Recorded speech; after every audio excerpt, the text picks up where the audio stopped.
The Force had maintained balance in the galaxy for millennia, flowing through Jedi and Sith alike, connecting all living things in an invisible web of cosmic energy. But the Force only worked on things that were alive in the traditional sense, sentient, Force-sensitive, connected to the galaxy's spiritual fabric, which meant that when something arrived from beyond the known universe, something driven purely by hunger and instinct, something that existed outside the Force's perception entirely, the Jedi felt nothing until it was far too late. On the agricultural world of Dantooine, farmers watched the sky with growing unease as strange meteors burned through the atmosphere. Not the graceful descent of Republic supply ships or the aggressive entry of separatist assault craft, but wild, erratic trajectories that suggested no pilots, no guidance systems, just raw mass hurtling towards the planet's surface with singular purpose. The first impact crater appeared in the northern grain fields at 0847 local time. Republic Garrison Commander Talon Vross stood at the crater's edge 20 minutes later, studying what should have been meteoric debris, but instead looked disturbingly organic. The meteor was a massive pod of chitinous material, already cracked open, with trails leading away into the grain that stood 3 meters tall. "Sir," his clone lieutenant said nervously, "scanners are reading massive life signs moving through the crops. Hundreds of them, moving fast." "Separatist bioweapons?" Vross wondered aloud. He'd heard rumors that Count Dooku was experimenting with living weapons, but this seemed extreme even for... The grain exploded outward as something massive burst through. Talon Vross had seen many things during 3 years of Clone Wars. Battle droids in every configuration, separatist war machines, even a few genuinely terrifying creatures from separatist-occupied worlds. But nothing had prepared him for the warrior bug. It stood 4 meters tall at its highest point, with an elongated body covered in black chitinous armor that gleamed like polished obsidian. 4 legs, each thick as a tree trunk, propelled it forward with terrifying speed. 2 smaller limbs with razor-sharp talons slashed at the air, and its head, if that's what it was, consisted of massive mandibles that could clearly bite a man in half, surrounded by multiple eyes that showed no intelligence, no mercy, no anything except hunger. "Open fire!" Vross screamed. The clone troopers responded with disciplined blaster volleys, blue energy bolts slamming into the creature's carapace. The warrior bug flinched, slowed, but didn't stop. The blaster fire was scorching its armor but not penetrating deep enough to kill. And behind it, through the grain, came the sounds of dozens more. The Battle of Dantooine's New Providence farming colony lasted exactly 4 hours before the Republic garrison sent out a desperate distress call. Unknown hostile organisms, blaster-resistant, spreading rapidly. Request immediate Jedi assistance. Casualties catastrophic. 16 hours after the first impact, while Jedi Master Shakti was en route with reinforcements, something else appeared in Dantooine's sky. Fleet Admiral Carmen Ibanez stood on the bridge of the UCF carrier Roger Young, studying tactical displays that made absolutely no sense. One moment, they'd been pursuing the Arachnid colony ship through the experimental wormhole, an act of desperation to prevent the bugs from establishing a new hive. And the next moment, every navigational system had gone haywire. "Where the hell are we?" Carmen demanded. "Unknown, ma'am," her navigation officer replied, his voice tight with stress. "Star charts don't match anything in UCF records. We're detecting a massive planet below, breathable atmosphere, Earth-like conditions, but there are hundreds of ships in orbit, designs unlike anything I've ever seen." "The bugs?" "Detecting them on the planet's surface, ma'am. Multiple impact sites. They've already established ground presence. Warrior bug signatures, tankers, and..." He paused, his face going pale. Ma'am, I'm reading a brain bug signature. They brought command and control. Carmen's jaw tightened. A brain bug on an inhabited world meant the Arachnids could adapt, learn, coordinate. It meant this planet, wherever they were, was about to experience what Earth had experienced, what Klendathu had been, what a dozen colony worlds had suffered. Prep dropships, Carmen ordered. Get Colonel Rico and the Mobile Infantry ready. If there are civilians down there, they need help. And if there are bugs, we do what we do best. Ma'am, the unknown ships in orbit are hailing us. Multiple frequencies. They seem aggressive. Tell them we're here to kill bugs, Carmen said flatly. If they have a problem with that, they can file a complaint after we've saved their planet. In the Roger Young's drop bay, Colonel Juan Johnny Rico checked his powered armor for the 14th time, a pre-combat ritual that had kept him alive through 20 major engagements. The Marauder suit was a masterpiece of UCF engineering, 3-meter-tall powered armor that turned a mobile infantry trooper into a one-man army, jump jets for tactical mobility, mini-nuke launchers for heavy targets, flamethrowers for close-quarters bug extermination, and enough kinetic firepower to level a city block. Listen up, roughnecks, Rico's voice boomed through the bay's comms. I don't know where we are, I don't know what's happening, but I know one thing for damn sure, there are bugs down there, and the only good bug is a dead bug. You troopers ready to do your duty? Hoorah! The Mobile Infantry responded as one. Then let's go save some civilians and kill some bugs. Ready for drop. The pod bay doors opened.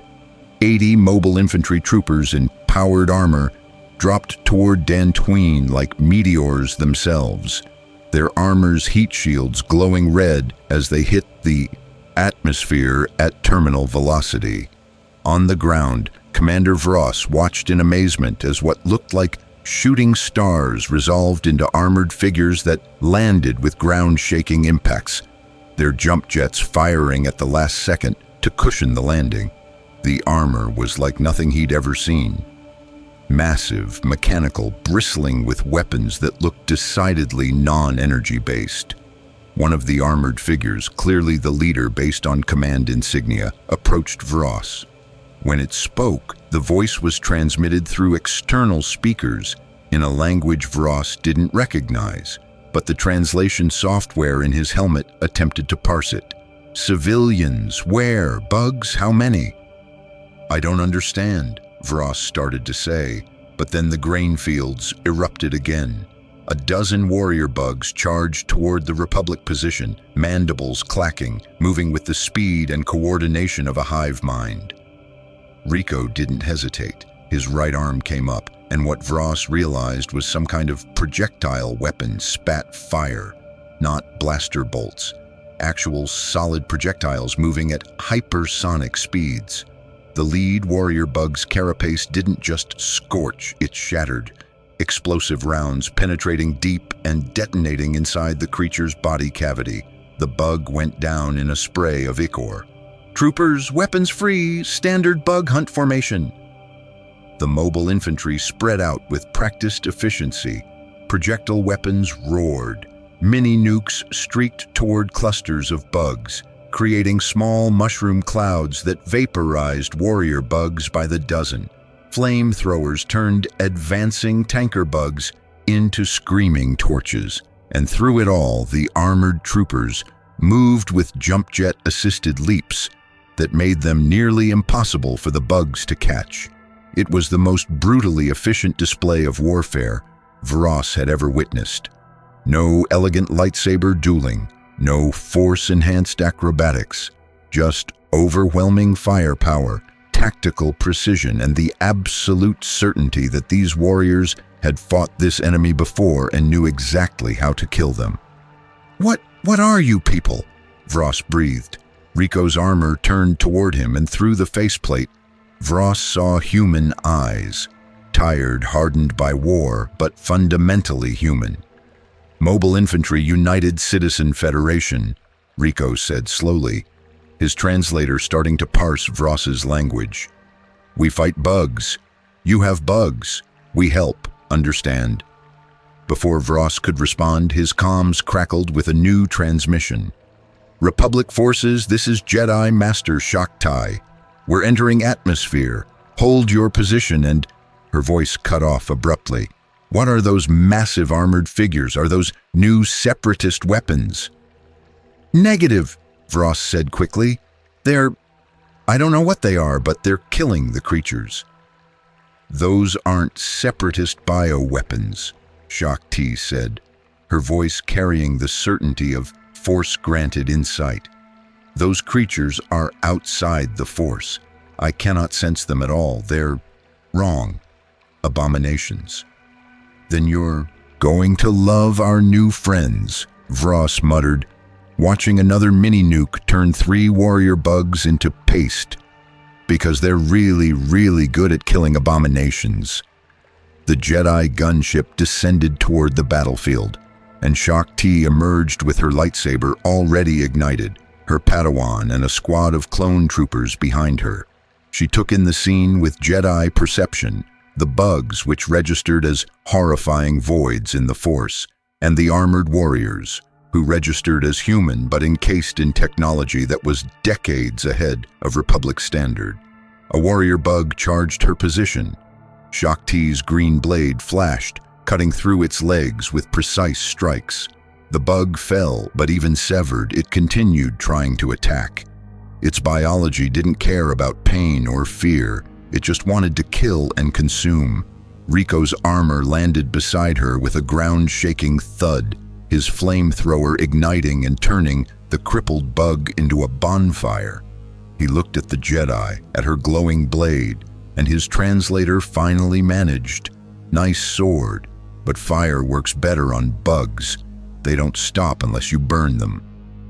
Shakti stared at this massive armored warrior, who'd just casually given a Jedi Master tactical advice. "Who are you? Where did you come from?" "Colonel Juan Rico, Mobile Infantry," he replied. "And lady, I have absolutely no idea where we are, but wherever this is, you've got a serious bug problem. And if we don't contain this outbreak in the next 6 hours, you're going to have a lot more than a serious problem. You're going to have an extinction event." In orbit, the Roger Young detected new contacts jumping out of hyperspace. Republic warships responding to Dantooine's distress call. And further out, separatist listening posts were picking up fragments of the battle, reporting to Count Dooku that something unprecedented was happening on a strategically unimportant agricultural world. The Clone Wars had just encountered something neither Jedi nor Sith had prepared for, an enemy that hunger alone drove, that the Force could not predict or influence, and warriors from beyond the known universe who fought with brutal efficiency and acceptable casualties. The galaxy far, far away was about to learn what real war looked like. If you want to see more crossover battles enter the Star Wars galaxy, hit that subscribe button and drop the name of a character or faction you'd want to see face the Jedi in the comments below. May the Force be with you. The temporary command center established in New Providence's surviving municipal building looked like a collision between 3 different eras of warfare. Republic holographic displays showed tactical data in blue-white projections. UCF portable terminals displayed bug movements in harsh, green monochrome. And between them, a Jedi Master, a UCF Colonel, and a Republic Garrison Commander tried to communicate through translation software that was improving by the minute, but still struggled with military terminology. "You're saying these creatures, these Arachnids, are from your home galaxy?" Shakti asked, studying the holographic projection of a warrior bug that Rico's armor systems had recorded. The detail was extraordinary, far beyond Republic scanner resolution. "Not our home galaxy," Rico corrected, his Marauder suit's faceplate retracting to reveal a weathered face marked by scars and determination. "We tracked them through a wormhole. They're an infestation. We've been fighting them for decades. They spread planet to planet, consuming everything, breeding exponentially. If you don't stop them immediately, they take over entire worlds. The Force. Shakti paused, struggling with what her senses told her. I cannot feel them through the Force at all. They're like holes in the fabric of reality. How is that possible? The what? Rico asked blankly. The Force, Shakti repeated. The energy field that connects all living things. Surely you can sense. She stopped, reading Rico's expression. You have no idea what I'm talking about. Lady, where I come from, things are alive or they're not. There's no mystical energy field. There's biology, physics, and bullets. In that order. Commander Vross interjected nervously. Master Shakti, the translator is having difficulty with Colonel Rico's terminology, but I believe he's describing a culture with no Force tradition whatsoever. No Jedi, no Sith, no Force sensitivity at all. The implications of that hung in the air for a moment. A galaxy or universe where the Force didn't exist or wasn't known. It was almost incomprehensible to a Jedi. That would explain why his people's technology is so different, Shakti observed. They've developed solutions to problems we solve with the Force. Remarkable. Can we focus on the bugs? Rico said impatiently. Your mystical energy field doesn't affect them. That's actually good intel. Means they're purely biological, no supernatural component. Makes them predictable. But it also means your glowing sword tricks won't work on their hive mind. He pulled up a tactical display on his armor's forearm projector. Here's what we know. Multiple impact sites across your planet's northern continent. Approximately 400 warrior bugs, 70 tanker bugs, and at least 24 hopper bugs. More concerning, I'm detecting a brain bug signature 15 kilometers north of here. Brain bug? Vross asked. Command and control, Rico explained. Grimly, the warrior bugs are drones, fast, deadly, but stupid. Brain bugs are intelligent. They can think, plan, and learn. Worse, they can extract knowledge from captured enemies through some kind of psychic probe. If a brain bug captures one of your people and extracts information about your military capabilities, troop positions, or population centers, this situation goes from bad to extinction level. Shakti's expression darkened. Psychic probe. That sounds similar to Force interrogation techniques. I don't know about your Force, but I know brain bugs. They stick a proboscis into your skull and literally suck out your memories while you're still alive. I've seen it happen to good soldiers. It's not pretty, and the intel advantage it gives the swarm is devastating. Then we must prevent any captures, Shakti said firmly. Colonel Rico, I'm authorizing full cooperation between your forces and the Republic garrison. Commander Vross, contact the fleet. We need orbital bombardment coordinates on all identified Arachnid concentrations. Negative on orbital strikes, Rico said immediately. Excuse me? You bomb from orbit, you'll kill the surface bugs but drive the brain bug and remaining warriors underground. They'll dig in, establish a tunnel network, and you'll spend the next year trying to root them out while they breed. No, we need to engage them on the surface, push them toward a kill zone, and eliminate the brain bug before it can establish proper command and control. That will cost lives, Shakti said. Many lives. Rico's expression didn't change. Yes, it will, but it'll cost fewer lives than letting them dig in. In the Mobile Infantry, we accept that some troopers won't make it home. That's the job. The question is, are you willing to make the hard call to save your planet? The tension in the command center was palpable. Jedi philosophy emphasized preserving life, minimizing casualties, finding diplomatic solutions. What Rico was proposing was the opposite, controlled sacrifice of soldiers to achieve strategic objectives. I will need to consult with the Jedi Council, Shakti began. You don't have time for consultations, Rico interrupted. Every hour we delay, the bugs breed. Every day we wait, the infestation spreads. I've seen this before. Hesitation kills planets. Before Shakti could respond, alarms blared throughout the command center. A clone trooper manning the sensors called out, "Multiple contacts, fast movers coming from the northwest. Airborne signatures." "Hopper bugs," Rico said, his faceplate snapping closed. "Aerial assault strain. They'll try to take out your anti-air capabilities first. Everyone not in powered armor, get to cover now." Through the municipal building's windows, they could see them coming. Massive insect-like creatures with wings that buzzed loudly enough to hear from kilometers away. They moved in swarms, dozens of them, each the size of a small speeder. Rico activated his squad. Channel. All mobile infantry, Hopper swarm inbound. Pattern Delta 7, jump and fire, don't let them ground you.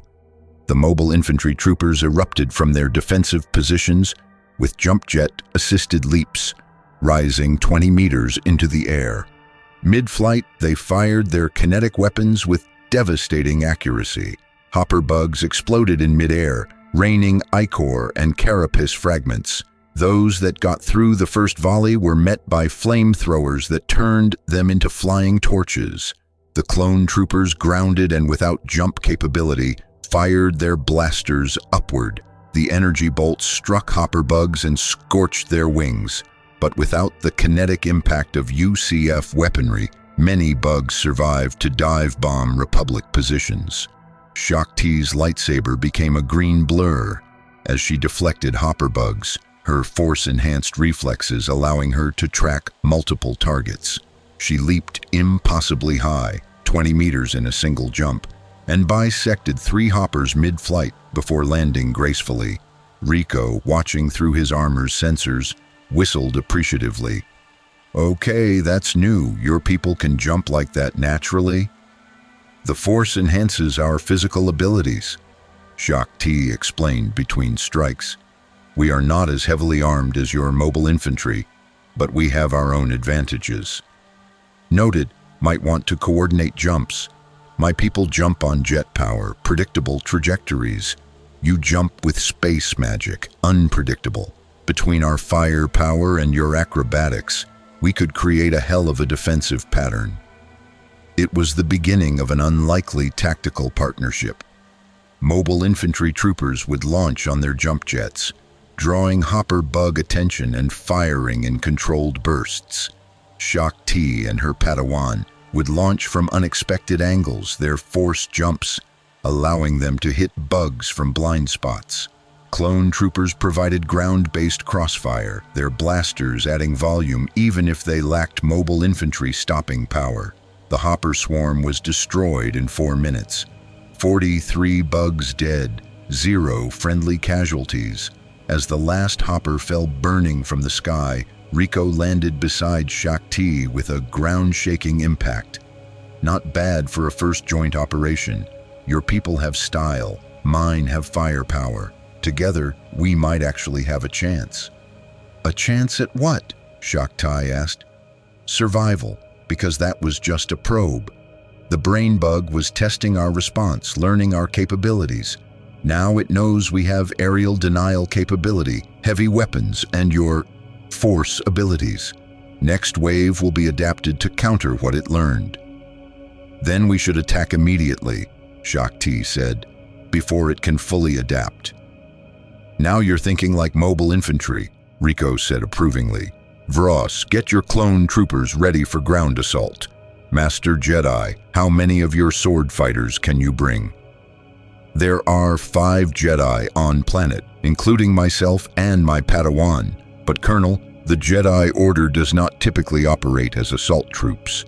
You do now, because those bugs don't care about your philosophy, your traditions, or your peacekeeping mandate.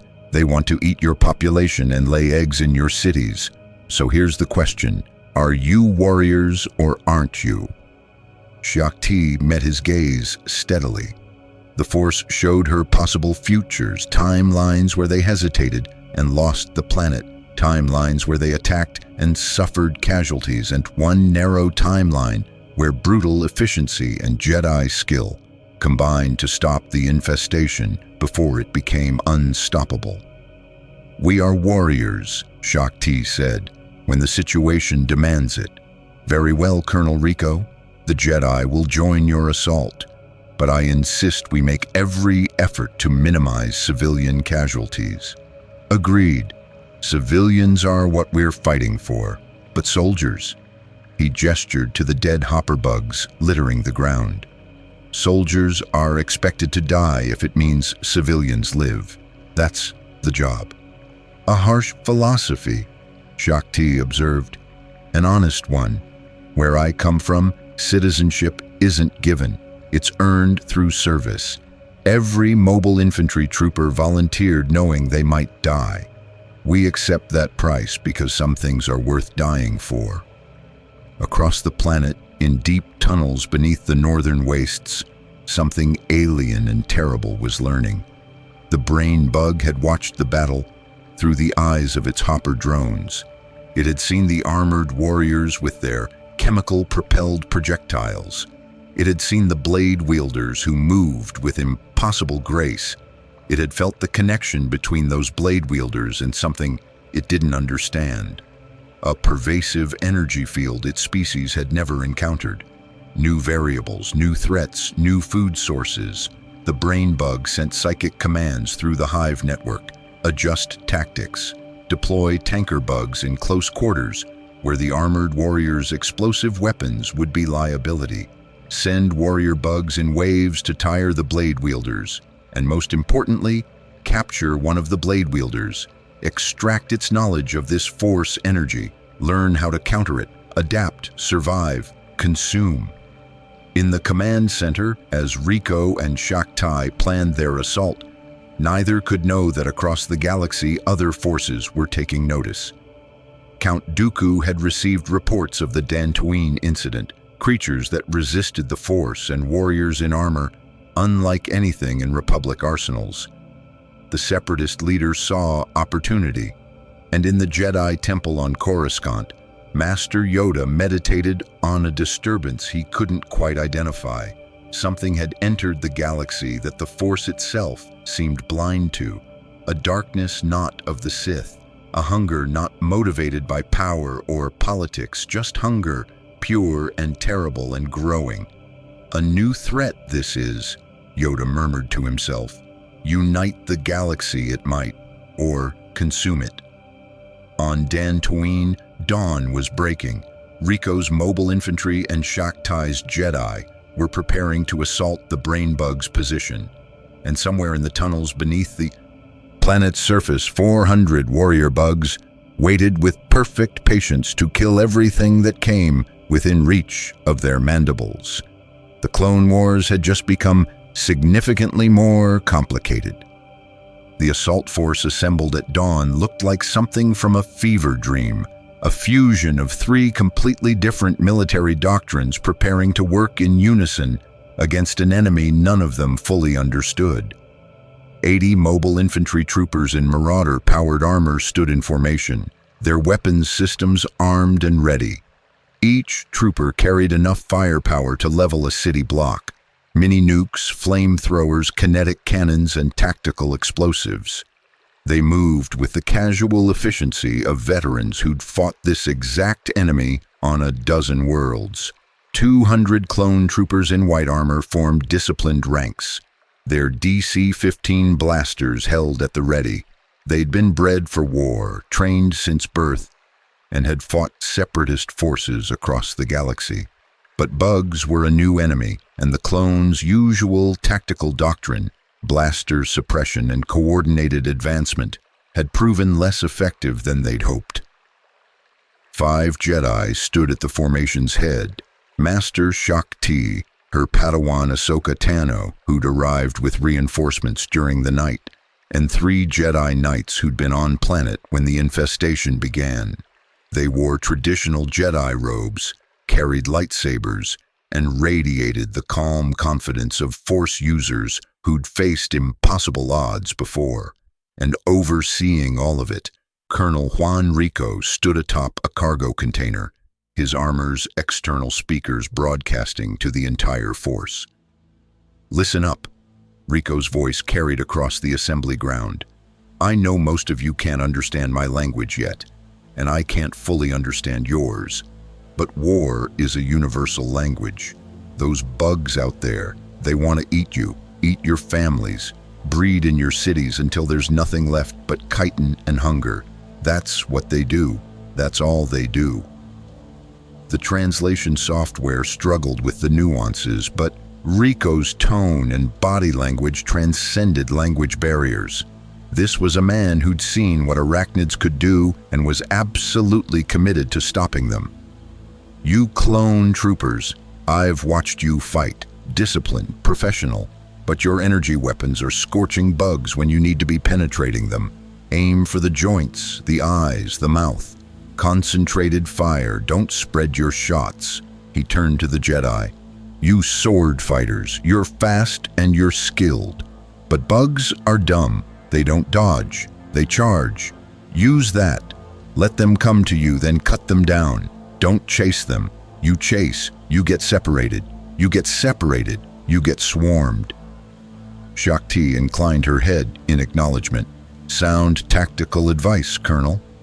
And my mobile infantry, standard bug hunt protocols. But remember, we're working with allies who don't have jump jets or powered armor. Stay visible, call your jumps. Don't leave the ground forces exposed." He activated a holographic tactical display that floated above his position. "Here's the mission. 15 kilometers north, there's a canyon system. Our sensors show the brain bug has established command there. We push through this forest." He highlighted a dense woodland area between their position and the target. "Clear any bugs we encounter and assault the canyon. Once we're in the canyon, it's close quarters. That's where the real fight begins." "And if the brain bug escapes?" asked Jedi Knight Isla Sakura, her blue skin and head tails marking her as Twi'lek. "Then we've failed," Rico said bluntly. "Brain bugs are smart. If it gets away, it'll learn from this encounter, adapt its tactics, and the next assault will be harder. We kill it today, or we condemn this planet to a long, bloody extermination war." "Acceptable casualties?" Shakti asked quietly. Rico met her gaze. "I'll be honest with you, Master Jedi. In Mobile Infantry doctrine, we expect 20% casualties on a brain bug assault. 1 in 5 troopers doesn't come home. That's the price." The Jedi and clone troopers shifted uncomfortably. 20% casualties were catastrophic by Republic standards, but Rico's expression made it clear this wasn't up for negotiation. "However," Rico continued, "that's for a standard mobile infantry assault. We've got your force users and your disciplined clone army. If we work together, maybe we can beat those odds. But I won't lie to you, some of us are going to die today. The question is whether we die accomplishing the mission, or whether we die later when the bugs overrun our defensive positions because we weren't willing to take the fight to them." Ahsoka Tano, young but battle-hardened from years of Clone Wars combat, spoke up. "Master, he's right. We've been fighting defensively since the bugs arrived. That's not working. We need to take the initiative." Shakti nodded slowly. "Very well. Commander Vross, deploy your clone battalions in support formation. Jedi will take point with Colonel Rico's mobile infantry. We advance in 20 minutes. As the formation began its final preparations, Rico's communications specialist, a young trooper named Watkins, approached with troubled expression visible through his armor's faceplate. "Sir, we've got a problem. Long-range comms are picking up transmissions from orbit. Multiple ships jumping into the system. Design patterns don't match the Republic vessels. The translation software is identifying them as separatist forces." Rico pulled up the tactical feed. In orbit, a fleet of strange wedge-shaped ships had emerged from hyperspace. Separatist Providence-class carriers and Munificent-class frigates. They were deploying landing craft toward Dantooine's surface. "Are they hostile to you?" Rico asked Shaak Ti. "The Separatists are in rebellion against the Galactic Republic," she explained quickly. "We've been fighting a civil war for 3 years. If they're here, it's either to claim this world for their cause or to investigate what's happening. So we might have 3 armies on this planet instead of 2, Rico muttered. "Outstanding. Watkins, keep monitoring those ships. I want to know the second they deploy ground forces." But it was already too late. In the forest between the Republic position and the Brainbugs Canyon, Separatist battle droids were landing by the thousands. B-1 battle droids with their distinctive skeletal frames and built-in blasters. B-2 super battle droids with heavier armor and dual wrist-mounted cannons. Droidicas with their shield generators and devastating firepower. And commanding them, Count Dooku himself had deployed to the surface, his interest piqued by reports of an unknown threat and mysterious warriors from beyond the galaxy. "Contact front," a clone scout called out. "Battle droids, thousands of them moving through the forest." "And contacts to our north," another scout reported.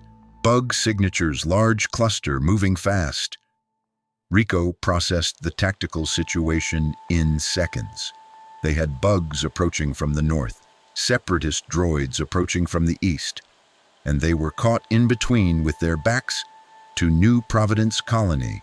"This is a cluster," Rico said flatly. "Shaak Ti, will those droids fight the bugs, or are they focused on you?" "The Separatists don't know what the bugs are," Shaak Ti replied. "They might see them as Republic bioweapons, or they might recognize the threat. Count Dooku is cunning. He'll assess the situation before committing."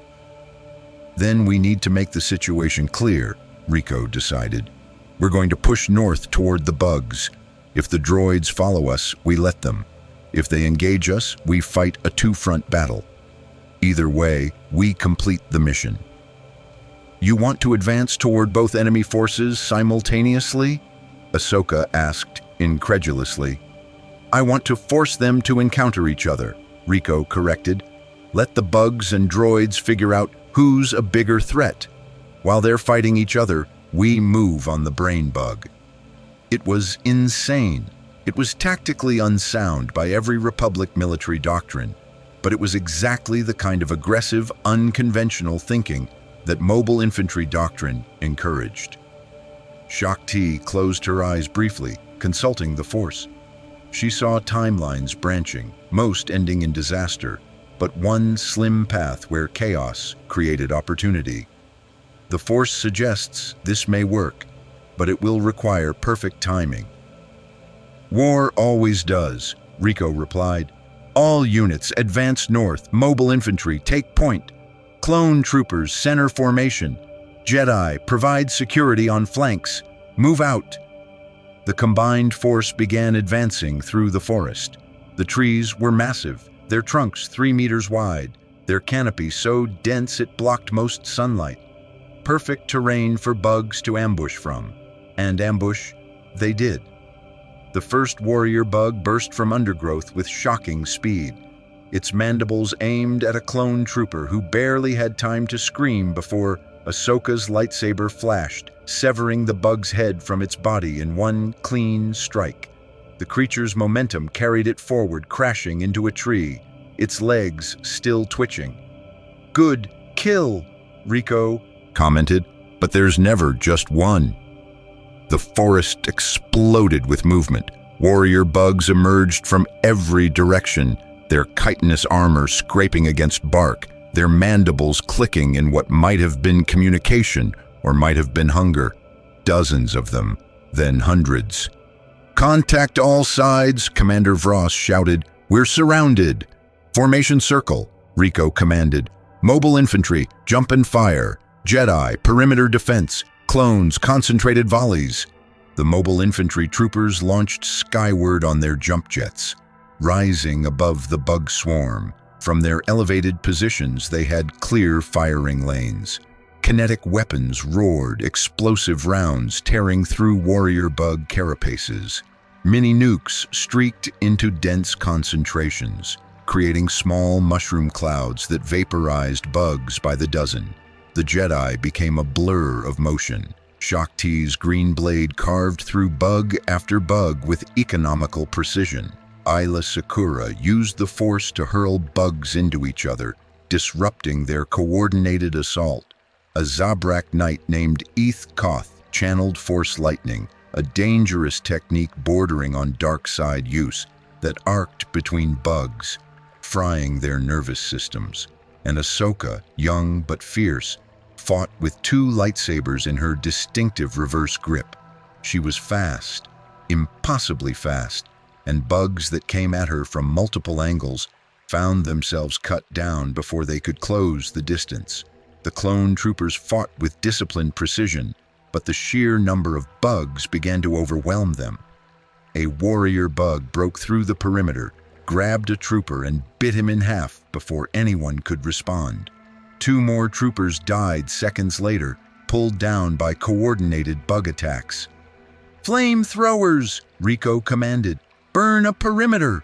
Mobile infantry troopers landed in a circle around the ground forces and activated their flamethrowers simultaneously. A wall of fire erupted, creating a barrier of flame that bugs instinctively avoided. It wouldn't hold forever. The flamethrowers had limited fuel, but it bought them precious seconds. Through the smoke and chaos, a different sound emerged. Mechanical, the distinctive clank, clank, clank of battle droid footsteps. The Separatist forces had arrived and found themselves on the edge of a battle between Republic forces and unknown creatures. Count Dooku observed the scene from a safe distance, his presence in the Force like a cold knife. He saw the bugs, clearly not Republic bioweapons given how many clones they were killing. He saw the massive armored warriors unlike anything in Republic arsenals. And he saw an opportunity. "Do not engage," Dooku commanded his droid forces. "Let them weaken each other. We will move in when they're exhausted." But the brain bug, orchestrating the swarm from its canyon 15 kilometers away, had other plans. It sensed the mechanical beings, not alive, not food, but obstacles. It sent a psychic command through the hive mind. Kill everything. Consume everything. Adapt to everything. 200 warrior bugs pivoted from the Republic forces and charged the Separatist position. The battle droids, programmed to fight organic enemies with blasters, found themselves facing biological horrors that didn't care about energy weapons and moved faster than their targeting systems could track. Droidekas deployed shields and opened fire. Their rapid-fire blasters cut down bugs by the dozen, but for every bug that fell, 2 more took its place. B-2 super battle droids fired their wrist cannons until bugs were literally climbing over their fallen brethren to reach the droids, tearing them apart with mandibles that could shear through durasteel. "New contact," Watkins reported. "Sir, the bugs and droids are fully engaged. We've got an opening to the north." "Then we take it," Rico commanded. "All forces push north, leave the bugs and droids to kill each other. Double time to the canyon." The combined Republic UCF force broke through the chaos, leaving behind a forest that had become a 3-way battle between hungry bugs, emotionless droids, and the smoldering wreckage of the fallen. They ran, mobile infantry with jump-assisted strides, Jedi with force-enhanced speed, clone troopers with the endurance of bred soldiers. Behind them, Count Dooku watched the Republic forces flee north and smiled. Let them face whatever horror waited in that canyon. The Separatists would deal with the victor. The canyon system loomed ahead, a series of deep ravines carved into Dantooine's bedrock, perfect terrain for ambush and close-quarters combat. Somewhere in those ravines, a brain bug waited with its most dangerous warriors, and the assault force was about to walk directly into its trap. The canyon system was a natural fortress carved by millennia of erosion. Vertical walls rising 50 meters on both sides, narrow passages barely wide enough for 3 people to walk abreast, and countless side ravines that created a labyrinth of potential ambush points. The perfect terrain for defenders, the worst possible terrain for attackers. Rico stood at the canyon entrance, his armor's sensors painting the interior in thermal and motion tracking overlays. What he saw made his jaw clench. "It's a kill box," he said flatly. "The brain bug has positioned warrior bugs in every side passage. The moment we enter, they'll collapse on us from 3 sides. Classic bug ambush pattern." "Can we bypass it?" Commander Vross asked. "Negative. This canyon system is the only approach to the brain bug's position that doesn't require climbing 50-meter cliffs under fire. We go through or we don't go at all."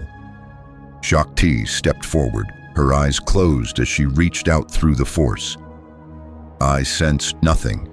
The bugs are voids in the force. I cannot predict their movements or sense their intentions. We will be fighting blind."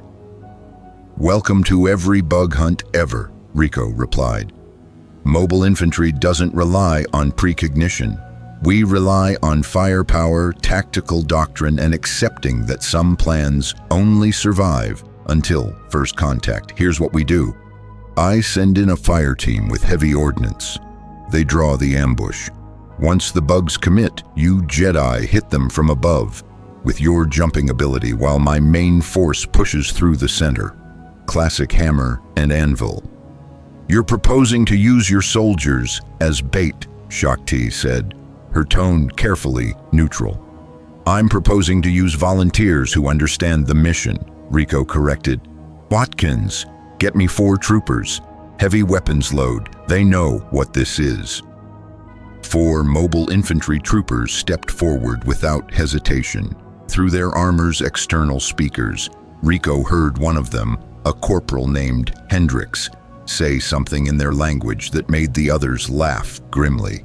The translation software parsed it as better odds than Klendathu. Whatever Klendathu was, it had apparently been worse than this. Rico clasped arms with each trooper in what was clearly a ritual farewell, then turned back to the main force. "When the bugs commit to the fire team, they'll be focused on ground level.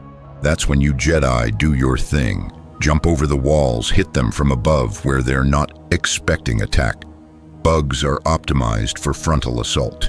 Vertical threats confuse them for critical seconds. Use that window." Ahsoka checked her lightsabers. "Master, I don't like using soldiers as bait." "Neither do I," Shaak Ti admitted. "But Colonel Rico's people have fought this enemy for years. If they say this is how it must be done, we should trust their expertise." "The Force will guide us," added Ayla Secura, though her tone suggested she wasn't entirely convinced. The Force could guide them against enemies it couldn't perceive. The fire team entered the canyon. Their footsteps echoed off the stone walls.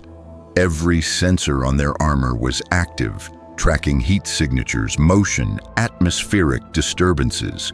They advanced slowly, deliberately, presenting themselves as targets. For 30 seconds, nothing happened. Then the canyon walls exploded with movement. Warrior bugs erupted from concealed side passages, their mandibles clacking, legs propelling them forward at terrifying speed.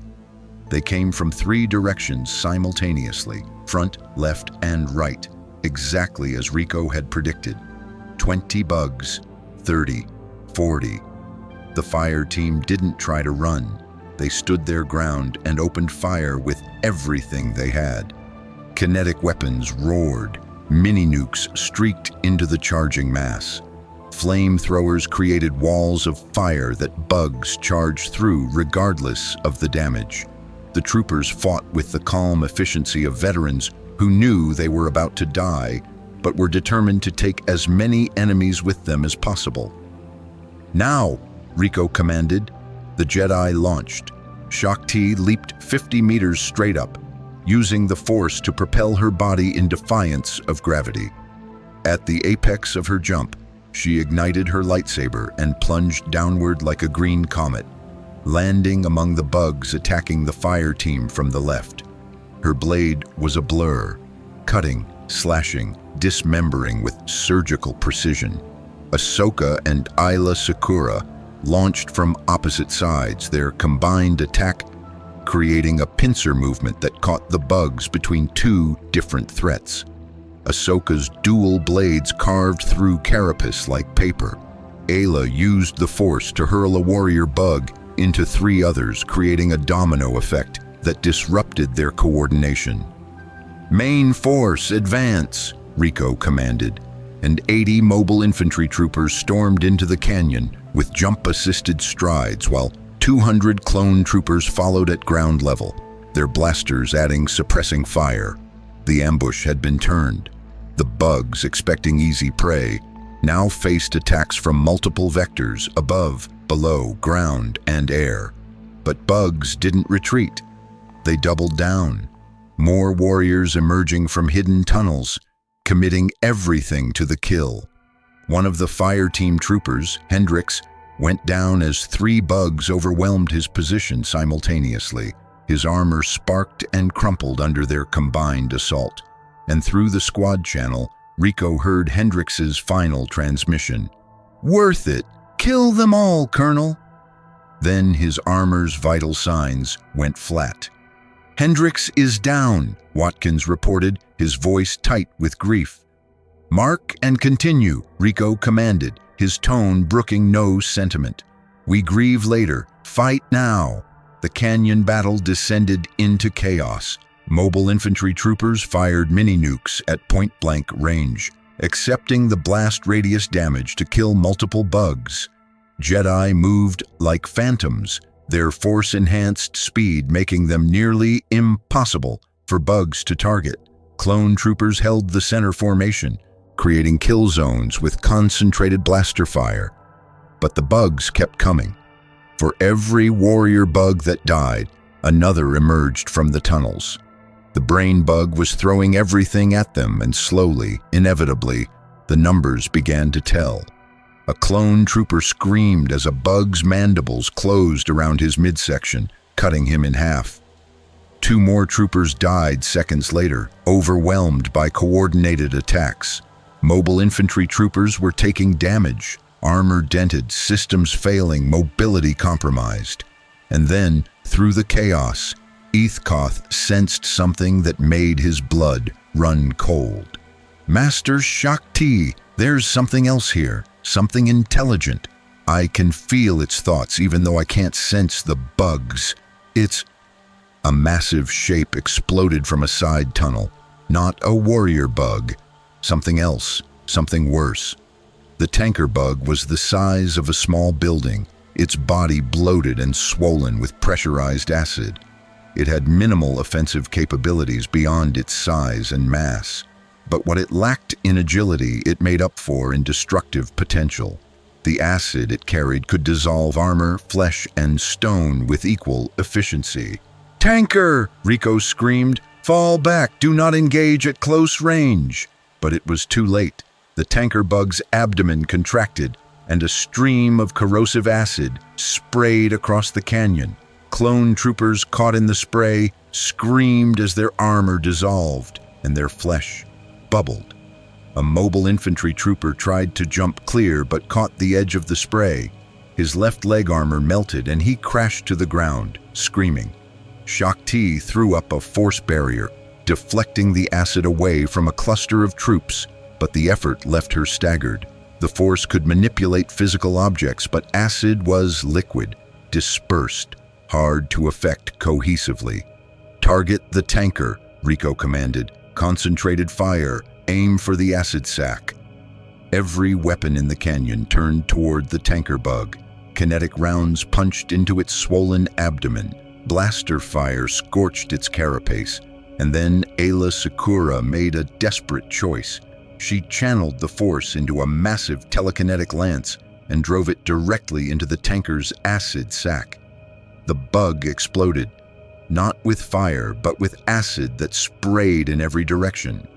Shakti and the other Jedi threw up force barriers protecting as many troops as they could. Rico's armor sealed emergency atmosphere protocols, protecting him from the acid rain. But others weren't so lucky. 3 more clone troopers died as acid ate through their armor. 1 Mobile Infantry trooper's faceplate cracked, and he choked on acid fumes before his suit could compensate. The canyon floor became a slurry of dissolved stone, melted armor, and the bodies of those who hadn't moved fast enough. But the tanker was dead, and with its death, the warrior bug assault faltered. Not from fear, bugs didn't feel fear, but from disrupted coordination. The brain bug had lost its biggest asset in the canyon defense.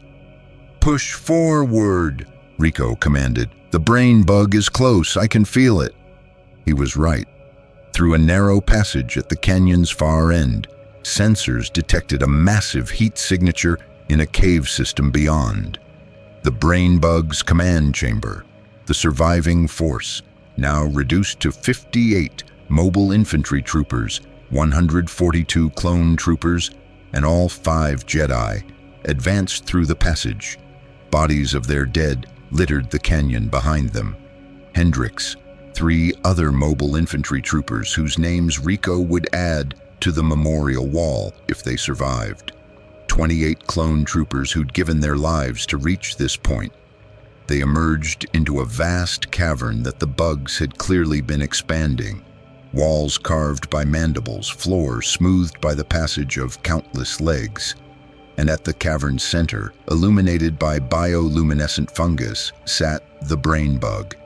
It was massive, 3 times the size of a warrior bug, with a bulbous cranium that pulsed with visible neural activity. It had no offensive weapons beyond its size, but it didn't need them. Around it stood 30 of the largest warrior bugs Rico had ever seen, elite guards bred specifically for size and lethality. But what made everyone in the assault force freeze was what stood next to the brain bug.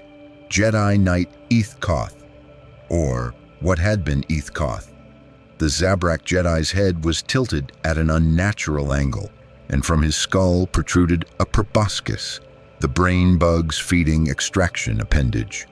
Koth's eyes were open but vacant, his body twitching as the brain bug literally sucked memories from his mind while he was still alive. "No," Ahsoka whispered in horror. Through whatever psychic connection the brain bug had established, they could all feel Koth's agony, not physically. The process didn't hurt the body, but mentally having your entire consciousness forcibly extracted and consumed was torture beyond description. And worse, they could feel the brain bug learning. It was absorbing Koth's knowledge of the Force, of Jedi techniques, of Republic military protocols, of everything the Jedi knew. Every second that passed made the brain bug more dangerous. "Kill it!" Shakti screamed, abandoning Jedi calm entirely. "Kill it now!" The assault force charged, but the brain bug had learned enough from Koth to know they were coming. The 30 elite warrior bugs moved to intercept, with coordinated precision that no normal bug swarm could achieve. The brain bug had absorbed tactical knowledge from a Jedi Knight. It now fought with strategy. The elite warriors were different, faster, stronger, their carapaces thicker, their mandibles sharper. They didn't just charge blindly. They feinted, withdrew, created openings for each other. They fought like soldiers instead of insects. And the brain bug, having absorbed enough knowledge, withdrew its proboscis from Koth's skull. The Jedi Knight collapsed, still alive but catatonic from the trauma of having his mind violated. Through the psychic connection it had, established by feeding on a Force-sensitive being, the brain bug broadcast a message that every Force user in the cavern could hear clearly. Understand you now. Your Force is energy field connecting life. We consume life. We will consume your Force. Your galaxy will feed the hive. Resistance is irrelevant. Adaptation is inevitable. You have already lost. Like hell we have, Rico snarled. His right arm came up, and the mini nuke launcher on his armor locked onto the brain bug. Eat this! The nuclear warhead streaked across the cavern, but one of the elite warrior bugs threw itself into the projectile's path. The bug exploded in nuclear fire, along with 3 other elite warriors who'd been too close. But the brain bug survived behind their sacrificial shield. It had learned sacrifice tactics from Koth's memories. It had learned that some deaths served strategic purposes. The battle for the cavern was about to become the bloodiest fight any of them had ever experienced. Because now they weren't just fighting bugs. They were fighting bugs that understood the Force. The cavern battle descended into a nightmare of flesh, fire, and psychic warfare unlike anything the galaxy had ever witnessed. The brain bug, having consumed Jedi Knight Ethkoth's knowledge, now commanded its warrior bug elite with tactical precision that bordered on precognition, because it had learned how Jedi used the Force to anticipate attacks. Shaak Ti's lightsaber carved through a warrior bug's legs, but before she could deliver the killing blow, 2 more bugs attacked from her blind side, exactly where a Force user's perception would be weakest during offensive commitment. She barely rolled clear, her Togruta Montrals sensing the vibrations too late. "It knows our fighting patterns," Ayla Secura called out, deflecting a coordinated 3-bug assault that came at angles specifically designed to overwhelm a single lightsaber defender. "It's using Koth's knowledge against us." "Then we stop fighting like Jedi," Ahsoka snapped. She deactivated one lightsaber, pulled a thermal detonator from a fallen clone trooper, and hurled it into a cluster of approaching bugs. The explosion wasn't elegant or Force-guided, but it killed 3 warriors instantly. "Fight like soldiers," Rico, recognizing tactical adaptation when he saw it, immediately adjusted strategy. "Mobile Infantry, forget bug doctrine. These things are smart. Treat them like enemy combatants, not animals." The Mobile Infantry troopers shifted from bug-hunting patterns to anti-personnel tactics. Instead of overwhelming firepower against mindless charges, they used cover, suppressive fire, and coordinated movements. 3 troopers would pin a warrior bug with kinetic weapons while a 4th circled for flank shots. Jump jets became tactical repositioning tools instead of aerial bombardment platforms.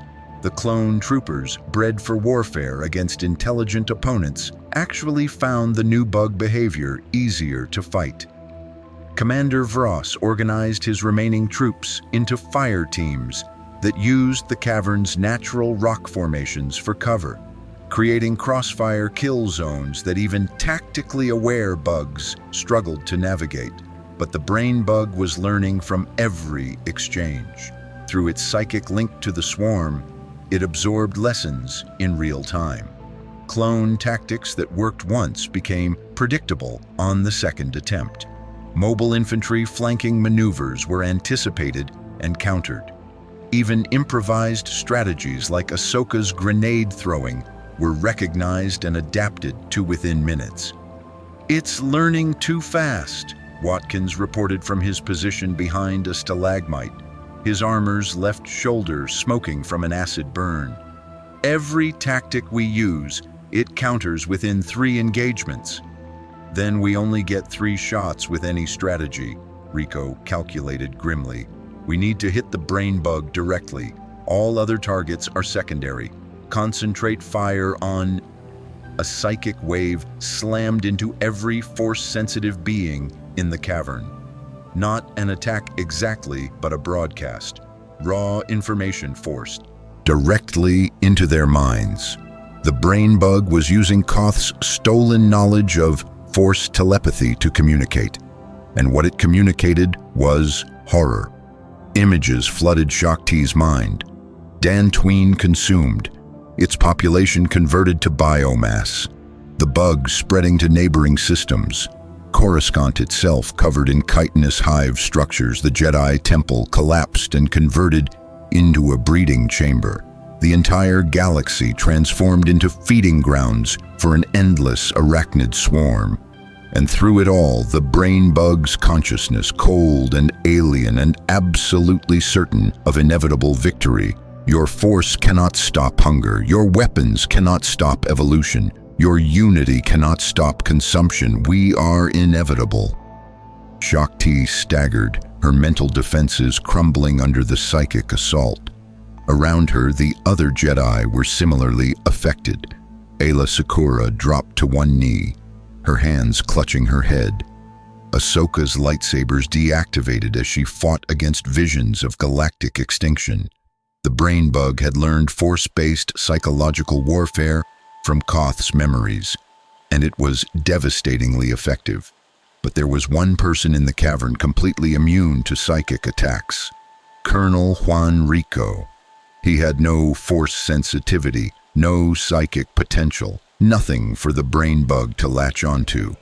While every Jedi in the cavern was paralyzed by telepathic horror, Rico remained perfectly clear-headed. Mobile Infantry. Rico's voice cut through the chaos. The brain bug is using mind control on the sword fighters. Protect them while they're vulnerable. Defensive formation Charlie 9er.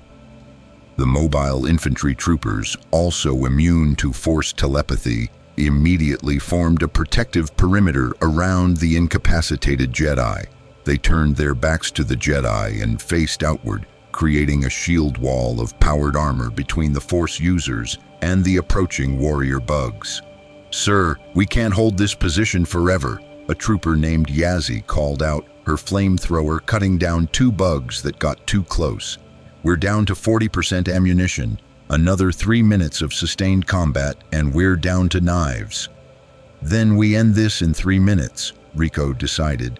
He accessed his armor's tactical network and pulled up every remaining trooper's ammunition status. It was grim. Most troopers were below half capacity. Several were completely out of mini-nukes. The flamethrowers had maybe 90 seconds of fuel left combined. They had one shot, one desperate, probably suicidal shot. "All troopers, listen up," Rico broadcast. "I'm uploading Target Omega protocols. When I give the signal, everyone fires everything they've got left at the brain bug simultaneously. Every round, every explosive, every last bit of ordnance. We empty our magazines and hope it's enough to crack that thing's skull." "Sir, that'll leave us defenseless," Watkins protested. "We're already defenseless," Rico replied. "We're out of time, out of ammunition, and out of options. So we do what Mobile Infantry does best. We commit everything to the mission and pray to whatever gods listen that it's enough. Sound off if you're ready to die completing this objective." "Ready," 47 voices responded in unison. Not eager, not suicidal, just professional soldiers accepting the mathematics of a desperate situation. Behind the Mobile Infantry shield wall, Shakti fought through the psychic assault with Jedi meditation techniques. She couldn't block the visions. The brain bug had learned to bypass standard mental defenses from Koth's knowledge, but she could acknowledge them without surrendering to them. Yes, she thought toward the brain bug. You could consume the galaxy, but you won't, because warriors stand in your way, because life resists death, because the Force itself brought these soldiers from another universe to stop exactly this threat. The psychic pressure lessened slightly, not because the brain bug weakened, but because Shakti had found the mental leverage to resist.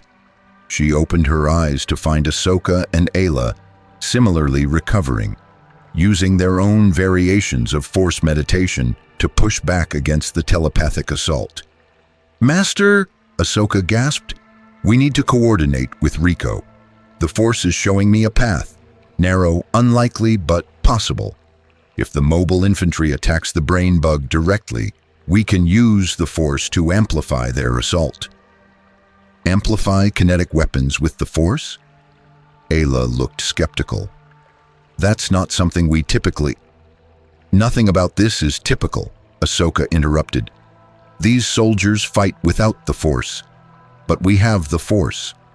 If we channel our power through their weapons as they fire, we could multiply the impact force exponentially. It was unconventional. It bordered on heretical by traditional Jedi standards, using the Force to enhance weapons of war rather than as a tool of peace.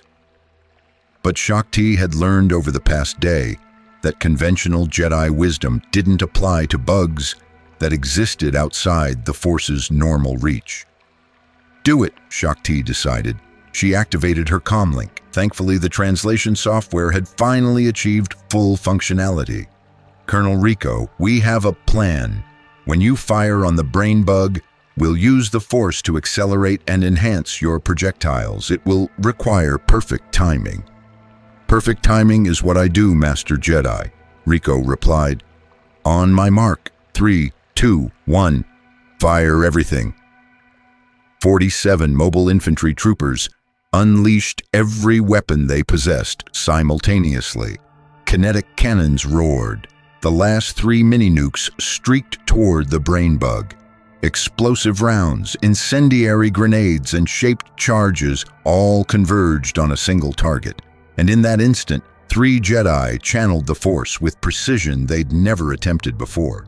Shakti used telekinesis to accelerate the kinetic rounds to velocities that exceeded their muzzle velocity by a factor of 3. Ayla Secura focused on the mini-nukes, using the Force to compress their detonation, yield into tighter blast radii for more concentrated damage. Ahsoka, with her younger reflexes and less dogmatic training, did something even stranger. She used the Force to create a feedback loop that turned each explosive round into a Force-amplified projectile that hit with kinetic and psychic energy simultaneously. The combined assault struck the brain bug like the fist of an angry god. The creature's bulbous cranium, containing its massive brain and all the stolen knowledge from Koth, cracked under the kinetic impact. Nuclear fire washed over its body. Force-enhanced explosions didn't just damage tissue. They disrupted the psychic network the brain bug used to control its swarm. The brain bug screamed, not with sound, but with psychic agony that every Force-sensitive being in the cavern felt like a knife in their skull. Its control over the elite warrior bugs faltered, its stolen Jedi tactical knowledge fragmented, its absolute certainty of inevitable victory shattered along with its cranium. But it wasn't dead. Not yet. It's still alive, Watkins reported. Vital signs critical but active. It's trying to regenerate. Not on my watch, Rico growled. He activated his jump jets one last time. His armor's power reserves were at 7% and falling, and launched directly at the brain bug's cracked skull. His right arm's kinetic cannon was empty. His mini-nuke launcher was dry. His flamethrower was out of fuel, but his armor's hands were still functional, and powered armor could crush steel. Rico landed directly on the brain bug's cranium, his armored hands punching through the cracked chitin. He reached inside, actually reached inside the creature's exposed brain, and started tearing, pulling out chunks of neural tissue, destroying synapses, ripping apart the organic computer that had made this swarm intelligent. The brain bug thrashed, but its body was already dying from the initial assault. Rico just ensured the job was finished. He pulled out one final mass of brain tissue that pulsed with bioluminescent nerves and crushed it in his armored fist. The brain bug stopped moving. Its psychic presence vanished from the Force like a candle being snuffed out.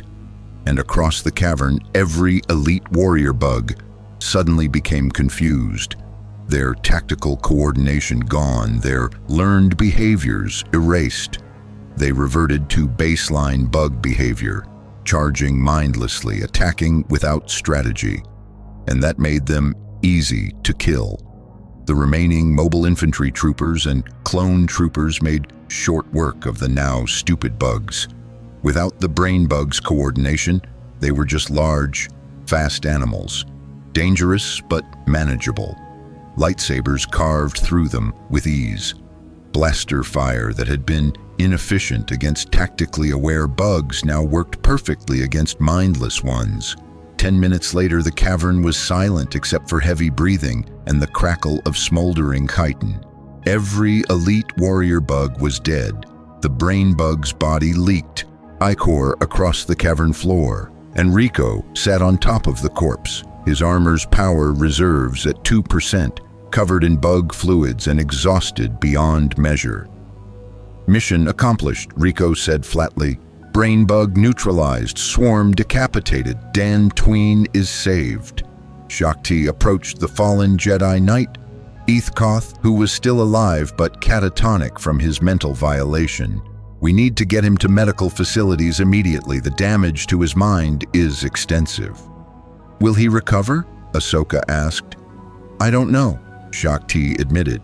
"The healers at the Jedi Temple will do everything they can, but what the brain bug did to him, I've never seen anything like it." Commander Vross was conducting casualty counts. "Master Shakti, we lost 31 clone troopers in the cavern assault. Combined with earlier losses, we're down to 111 troopers from the original 200. "Mobile infantry casualties?" Rico asked Watkins. 13 troopers KIA, 7 wounded. Total mission losses, 17 dead, 9 wounded. Puts us at 26 casualties out of 80 deployed.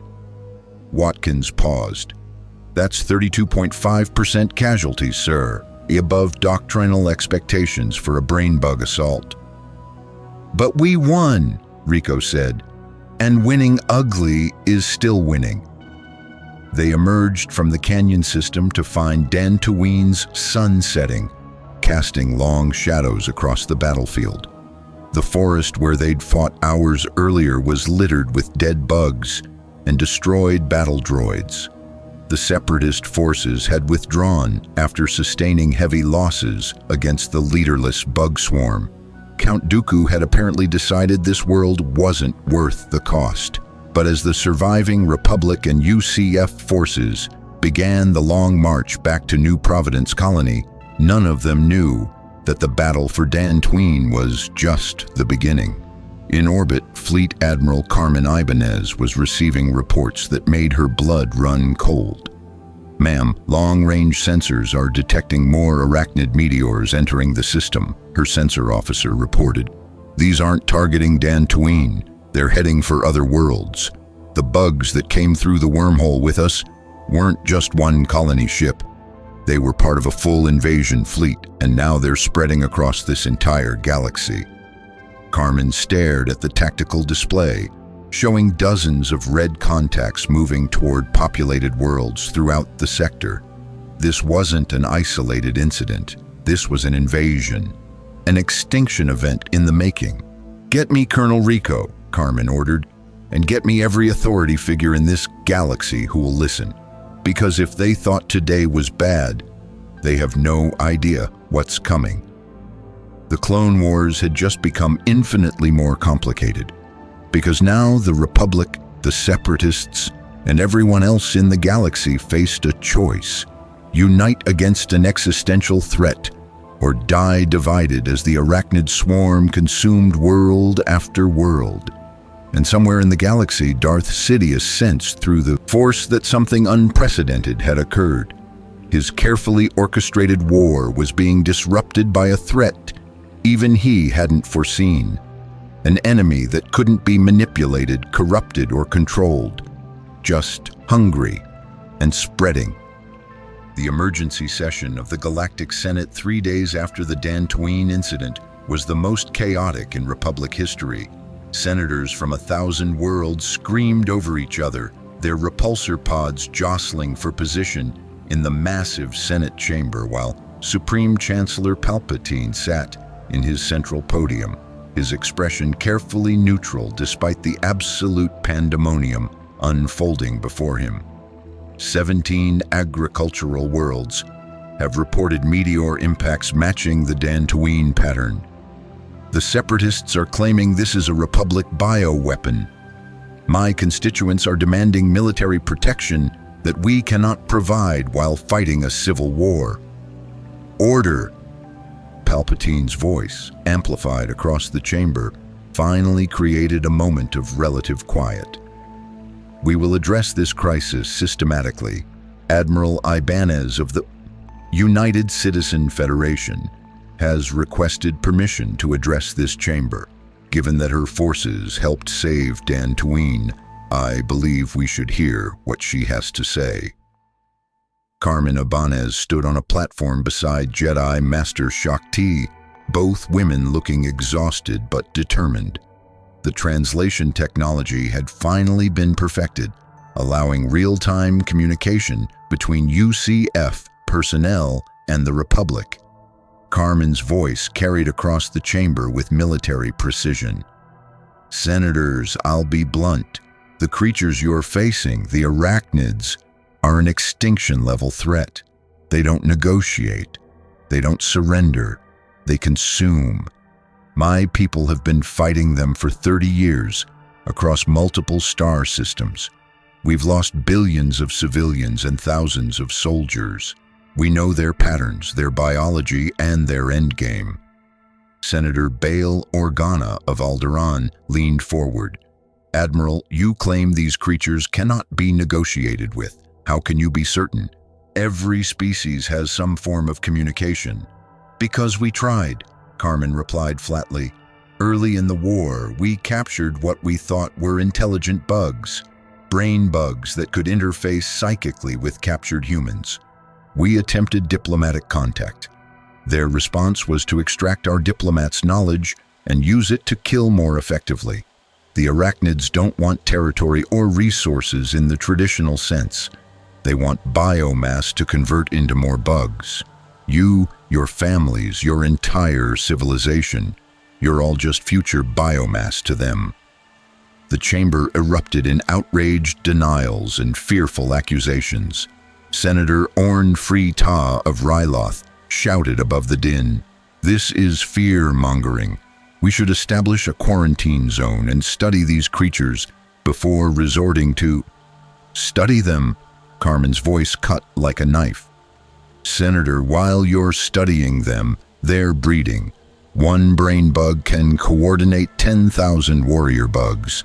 Those warriors can strip a planet of all life in under 6 months, if not contained. Dantooine was a minor outbreak, maybe 5,000 bugs total. The meteor strikes happening across your space suggest 20 times that number. If you don't act immediately, you'll lose worlds. Plural." Shakti stepped forward, her presence commanding attention. "The Admiral speaks truth. I witnessed the Arachnids firsthand. They cannot be sensed through the Force. They exist outside its purview entirely. They adapted to our fighting styles within minutes by extracting knowledge from a captured Jedi Knight. They are learning, and they are spreading. This is not a problem we can meditate away or negotiate with. This requires military action." Senator Padme Amidala of Naboo, one of the most influential voices for peace in the Senate, spoke carefully. "Master Shakti, I respect your assessment, but we're already fighting the Separatists. How can we possibly divert military resources to fight an additional threat when we're stretched thin across the galaxy?" Before anyone could answer, the chamber's holographic displays flickered. Every screen suddenly showed the same image. Count Dooku standing in what appeared to be a separatist command center, his aristocratic face grave. "Senators of the Republic," Dooku began, "I am interrupting this session because what I have to say concerns our mutual survival. The Separatist Alliance has encountered the Arachnid threat on 4 worlds in our territory. We lost 2 battle droid divisions and 3,000 civilian lives before we understood what we were facing. These creatures are not Republic bioweapons as we initially suspected. They are an invasive species that threatens both our nations equally. The Senate fell into shocked silence. Count Dooku, the leader of the separatist movement, was addressing the Republic Senate directly for the first time in 3 years. "I propose," Dooku continued, "a temporary cessation of hostilities between Republic and separatist forces for the sole purpose of containing and eliminating the Arachnid threat. Not peace, not reconciliation. Simply pragmatic cooperation against an enemy that will destroy us both if we continue fighting each other." Palpatine's expression remained carefully neutral, but those who knew him well might have noticed the slightest tension in his jaw. His carefully orchestrated war was being disrupted by variables he hadn't anticipated. Still, he was nothing if not adaptable. "Count Dooku's proposal is unexpected," Palpatine said carefully, "but perhaps worth considering given the circumstances. However, we would need guarantees that the Separatists would not use this ceasefire to reposition forces for future attacks." "The same guarantees you would need to provide us," Dooku replied. "I suggest a joint command structure specifically for Arachnid containment operations. Republic and Separatist forces working under unified tactical command with your United Citizen Federation providing expertise on bug warfare, limited cooperation, defined objectives, automatic dissolution once the threat is contained." Colonel Rico, standing beside Carmen, spoke up. "That's a terrible idea militarily. Joint command structures between hostile nations create confusion, conflicting orders, and friendly fire incidents. But it's better than watching both your nations get eaten while you're too busy shooting each other to notice the real threat." Senator Organa addressed Rico directly. "Colonel, your people have fought these Arachnids for decades. In your professional assessment, can this threat be contained with our current military capabilities?" Rico was quiet for a long moment, consulting data streams from UCF long-range sensors. What he saw wasn't encouraging. "Honest assessment? No, not with your current capabilities. Your energy weapons are effective but not efficient against Arachnid carapace armor. Your military doctrine is designed for fighting other sentient armies, not mindless swarms. Your fleet assets are split between a civil war when they should be focused on orbital bombardment and planetary defense. Alone, neither the Republic nor the Separatists can stop this infestation before it reaches critical mass." "And together," Padme pressed, "together with UCF tactical support and training, maybe 60-40 odds of containment before the bugs establish self-sustaining colonies on 50-plus worlds. Still terrible odds, but better than the alternative." The Senate chamber erupted again, but this time the character of the debate had shifted. It was no longer about whether to act, but how to act without exposing themselves to exploitation by their enemies.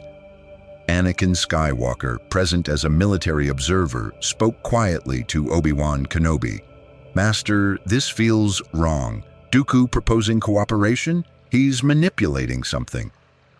"I sense it too," Obi-Wan replied, "but perhaps his manipulation and our interests temporarily align. The Arachnids are a genuine threat. Even Sith Lords must recognize that there's no point ruling a galaxy that's been consumed by bugs." In the Roger Young's Ready Room, Johnny Rico met with his senior officers and the Jedi Council's military advisors. The holographic display showed the tactical situation across the galaxy, and it was grim. 23 confirmed Arachnid landing sites, Rico explained, highlighting planets on the galactic map. Each site shows at least 3,000 bug signatures. That's 69,000 bugs minimum, spread across worlds we can't effectively coordinate defenses for, because half of them are separatist-controlled, and the other half are in contested space. Master Yoda, appearing via hologram from Coruscant, studied the display with ancient eyes. Contain them all? We cannot. Choose? We must. Which worlds to save? Which to sacrifice? I hate that calculus, Carmen said, but Master Yoda is correct. We don't have the fleet assets to defend 23 worlds simultaneously.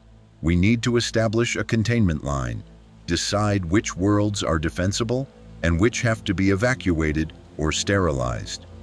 Sterilized? Shakti looked horrified. You mean orbital bombardment of inhabited worlds? I mean exactly that, Carmen replied. If a world is too far gone, if the bugs have established deep tunnel networks and breeding chambers, then the only way to stop them spreading is complete planetary sterilization. Nuclear fire, scorched earth, genocide of the infestation before it can metastasize. The Jedi Order cannot sanction such actions, Shakti said firmly.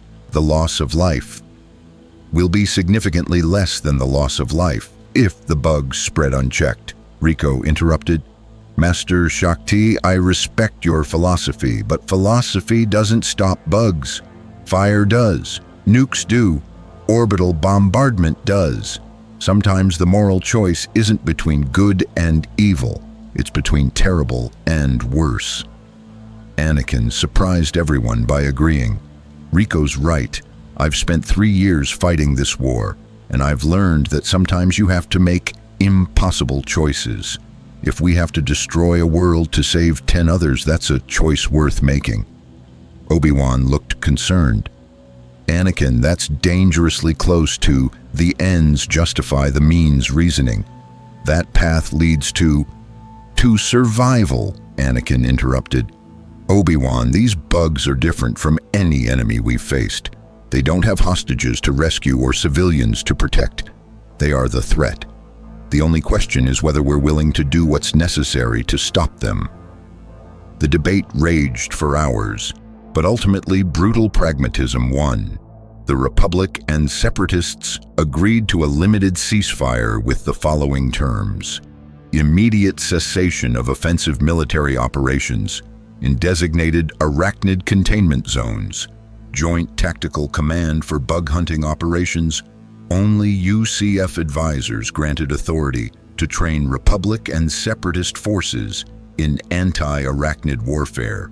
Orbital bombardment protocols authorized for worlds deemed unsalvageable. Automatic dissolution of cooperation once the bug threat was reduced below critical mass. It was an ugly compromise that satisfied no one but was accepted by all because the alternative was extinction. 3 days after the Senate session, the first joint Republic-Separatist UCF operation launched against an Arachnid infestation on the industrial world of Boz Pity. 2 Republic assault ships, 1 Separatist Providence-class carrier, and the UCF's Roger Young dropped into orbit simultaneously. On the ground, a very unusual sight unfolded. Clone troopers and battle droids standing in the same staging area, not shooting at each other, while mobile infantry instructors demonstrated proper bug-killing techniques. Your blasters are energy weapons, a mobile infantry sergeant named Chen explained through translation software. Bugs have thick carapace that disperses heat. You need concentrated fire on weak points, joints, eyes, mouth. 10 shots to the legs will cripple a warrior bug. 1 shot to the head won't. Adjust your tactics accordingly. A B-1 battle droid raised its arm. Question: why not simply overwhelm the creatures with numerical superiority? We have millions of battle droids. Because bugs breed faster than you manufacture, Chen replied. 1 brain bug can coordinate exponential growth. You send 1 million droids, they'll kill them all and use the battlefield wreckage for cover. Numbers don't win bug fights. Efficiency wins. Nearby, Ahsoka Tano watched clone troopers and battle droids receiving the same training. and felt deeply weird about the entire situation. This is surreal. Yesterday we were shooting at droids. Today we're training with them. War makes for strange alliances, Shakti observed. The question is whether this cooperation will hold under pressure. They got their answer 3 hours later when the joint force entered Boz Pitty's industrial sector and encountered a swarm of 2,000 warrior bugs. Clone troopers and battle droids instinctively moved to separate flanks, their ingrained hostility creating dangerous gaps in the formation. Mobile infantry troopers had to physically position themselves between the two forces to maintain unit cohesion. "Everyone fire at the same target," Rico commanded. "I don't care if you're clone, droid, or toaster. When a bug charges, you kill it together or you die separately." The battle was messy, inefficient, and marked by multiple friendly fire incidents where clones accidentally shot droids and droids returned fire on reflex. But slowly, painfully, the joint force learned to coordinate. By the end of the engagement, they'd killed all 2,000 bugs, with only 43 clone casualties, 67 destroyed droids, and 2 mobile infantry wounded. "That was terrible," Commander Vross said afterward, surveying the chaotic battlefield. "That was progress," Rico corrected. "First joint operation always goes badly. Second one will be 20% better. By the 10th operation, you'll be a functioning unit. The question is whether we have time for 10 operations before the bugs overrun us." As they prepared for the next phase of the Boz Pitty operation, none of them noticed the small probe droid hovering in the shadows. Separatist technology, but not under Separatist control. It transmitted everything it recorded directly to Coruscant, to an office where Chancellor Palpatine watched with great interest. The war he'd orchestrated so carefully was evolving in unexpected directions. These UCF warriors were introducing variables he hadn't planned for. The temporary Republic Separatist cooperation was threatening his long-term manipulations. And worst of all, the Arachnids were proving difficult even for him to exploit. But Darth Sidious had been playing galactic chess for decades. A few new pieces on the board wouldn't stop him. If anything, they provided new opportunities. Opportunities to consolidate power under the guise of emergency response. Opportunities to position himself as the only leader capable of coordinating such a complex defense. Opportunities to turn even an invasion of mindless bugs into another step toward empire. "Let them have their little alliance," Sidious murmured to himself. "Let them cooperate against their bug problem. When they've exhausted themselves fighting the Arachnids, Order 66 will be all the more devastating for their complacency." The Clone Wars and the Bug Wars had collided, and the galaxy was about to learn that sometimes the deadliest enemy wasn't the one you were fighting, but the one you trusted most. The Joint Operations Command Center on Coruscant was a study in barely controlled chaos. Republic officers, Separatist tactical coordinators, UCF military advisors, and Jedi liaisons all crowded around holographic displays showing bug infestations across 17 worlds. The tension was palpable. These people had been killing each other for 3 years, and asking them to suddenly cooperate was like asking rival predators to share a kill. Colonel Rico stood at the main tactical display, pointing to a cluster of red indicators in the outer rim. "We're losing the containment line here. The bugs on Renvar have dug in too deep. Orbital bombardment is no longer effective because they've tunneled below the blast threshold. We need to either commit ground forces for tunnel-to-tunnel fighting, which will be a meat grinder, or we write off the planet entirely." Write off an entire world. A Separatist general named Kalani, an advanced tactical droid with strategic programming that rivaled organic commanders, processed the suggestion. "That is unacceptable. Renvar has strategic value for future operations. Renvar had strategic value, Carmen Ibanez corrected sharply. Now it has bugs, and bugs don't care about your post-war strategic positioning. Every day we delay deciding Renvar's fate, the infestation spreads to neighboring systems. Admiral Wolf Yularen of the Republic Navy studied the projections. Our intelligence suggests the bugs have established at least 3 major hive clusters on Renvar. Colonel Rico, in your experience, how many troops would a tunnel assault require? Rico ran the calculations through his tactical computer. For 3 major hives, minimum 5,000 mobile infantry with full tunnel fighting equipment. We'd take 50% casualties, or... He pulled up an alternative display. We could use your clone army. Clones aren't as effective as mobile infantry in tunnel fighting, but you have more of them. 20,000 clones, expect 60% casualties, mission completion in 6 weeks. The number hung in the air like a death sentence. 12,000 dead clone troopers to save 1 world. That's unacceptable, Shaak Ti said immediately. We cannot sacrifice 12,000 lives. You can and you will, a new voice interrupted. Count Dooku strode into the command center, flanked by 2 Magna Guards. The Republic officers instinctively reached for weapons, but Dooku raised a hand placatingly. Peace, gentlemen. We have an accord, however temporary.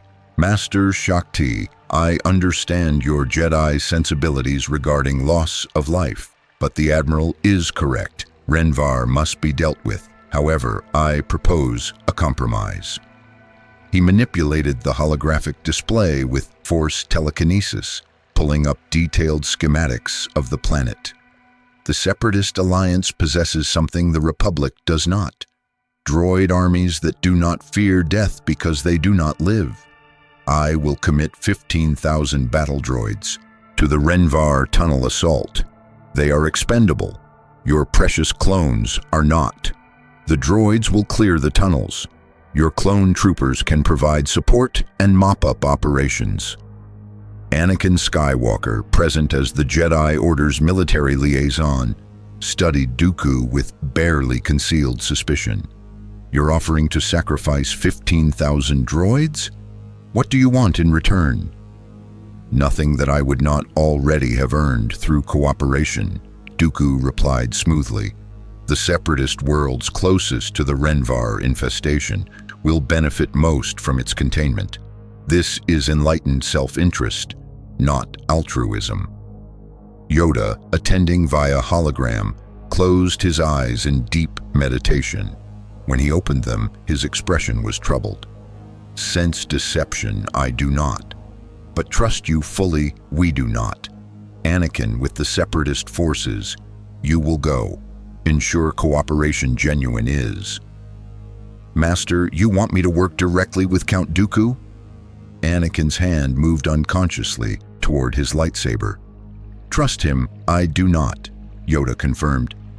But need his droids, we do. Watch him, you will. At first sign of treachery, withdraw our forces, you must.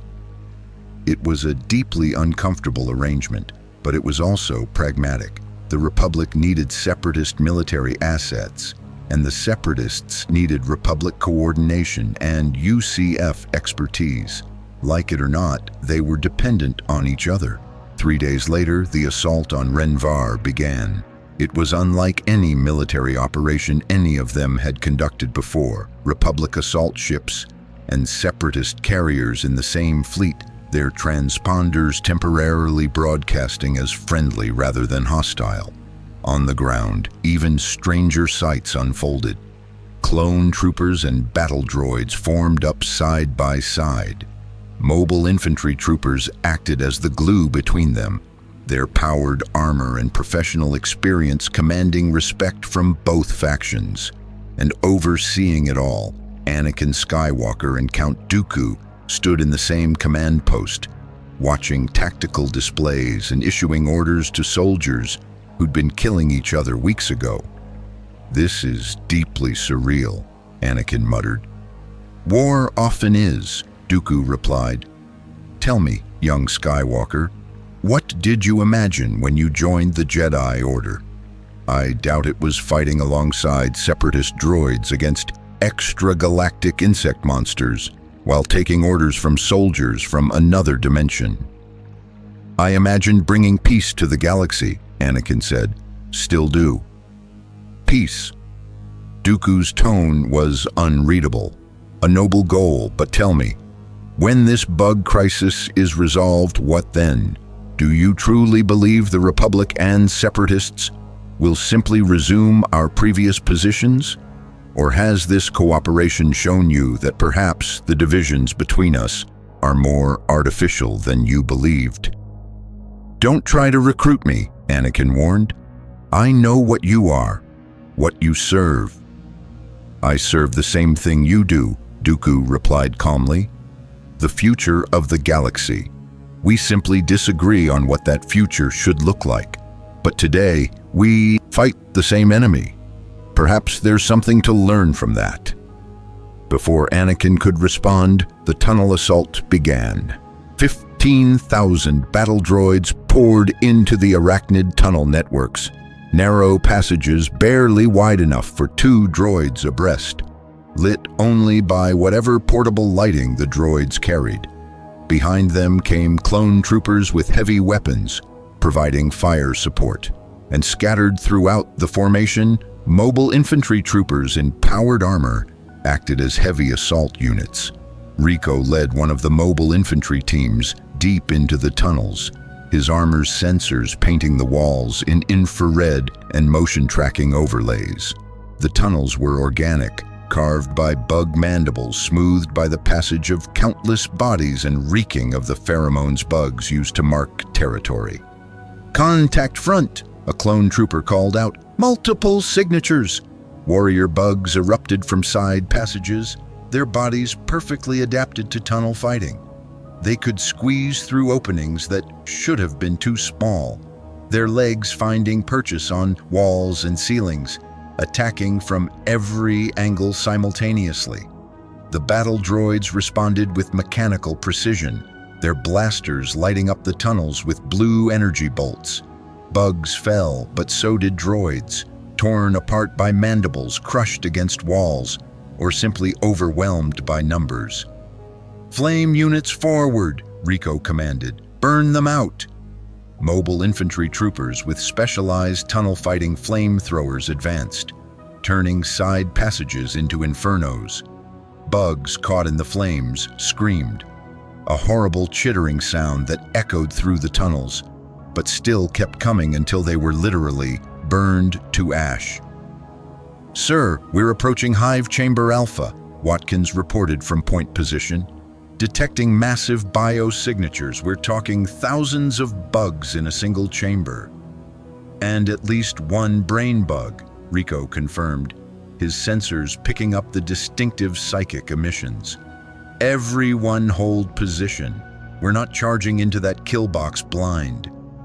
He pulled up the tactical map and quickly formulated a plan that was either brilliant or suicidal, probably both. We're going to collapse the tunnel, Rico announced. Use mini-nukes to bring down the ceiling right at the chamber entrance. Bury half the bugs under tons of rock. Force the survivors out through the back exits where we'll have kill zones established. That will also bury any droids currently in the tunnels beyond that point, General Kalani pointed out through the command network. I know, Rico said. Do you want to commit those droids, or should I ask Count Dooku for permission? There was a long pause. Then Dooku's cultured voice came through the channel. Proceed with the demolition, Colonel. The droids are expendable assets. Their sacrifice in service of mission completion is acceptable. Anakin felt sick hearing Dooku dismiss droid lives so casually, but he also recognized the tactical necessity. The droids weren't alive in the same sense as clones or humans. They were tools. Expensive tools, but tools nonetheless. Everyone fall back, Rico commanded. 30 seconds to detonation. The assault force retreated from the hive chamber entrance, while Rico planted 3 mini-nukes along critical structural points in the tunnel ceiling. The countdown began. 30, 20, 10. The detonation shook the entire tunnel network. Tons of rock collapsed, sealing the hive chamber entrance and crushing hundreds of bugs in the process. But more importantly, it forced the surviving bugs to seek alternate exits that led directly into prepared kill zones where clone troopers, battle droids, and mobile infantry troopers waited with concentrated firepower. Bugs poured out of emergency exits like water from a burst dam, and the combined force opened fire with everything they had.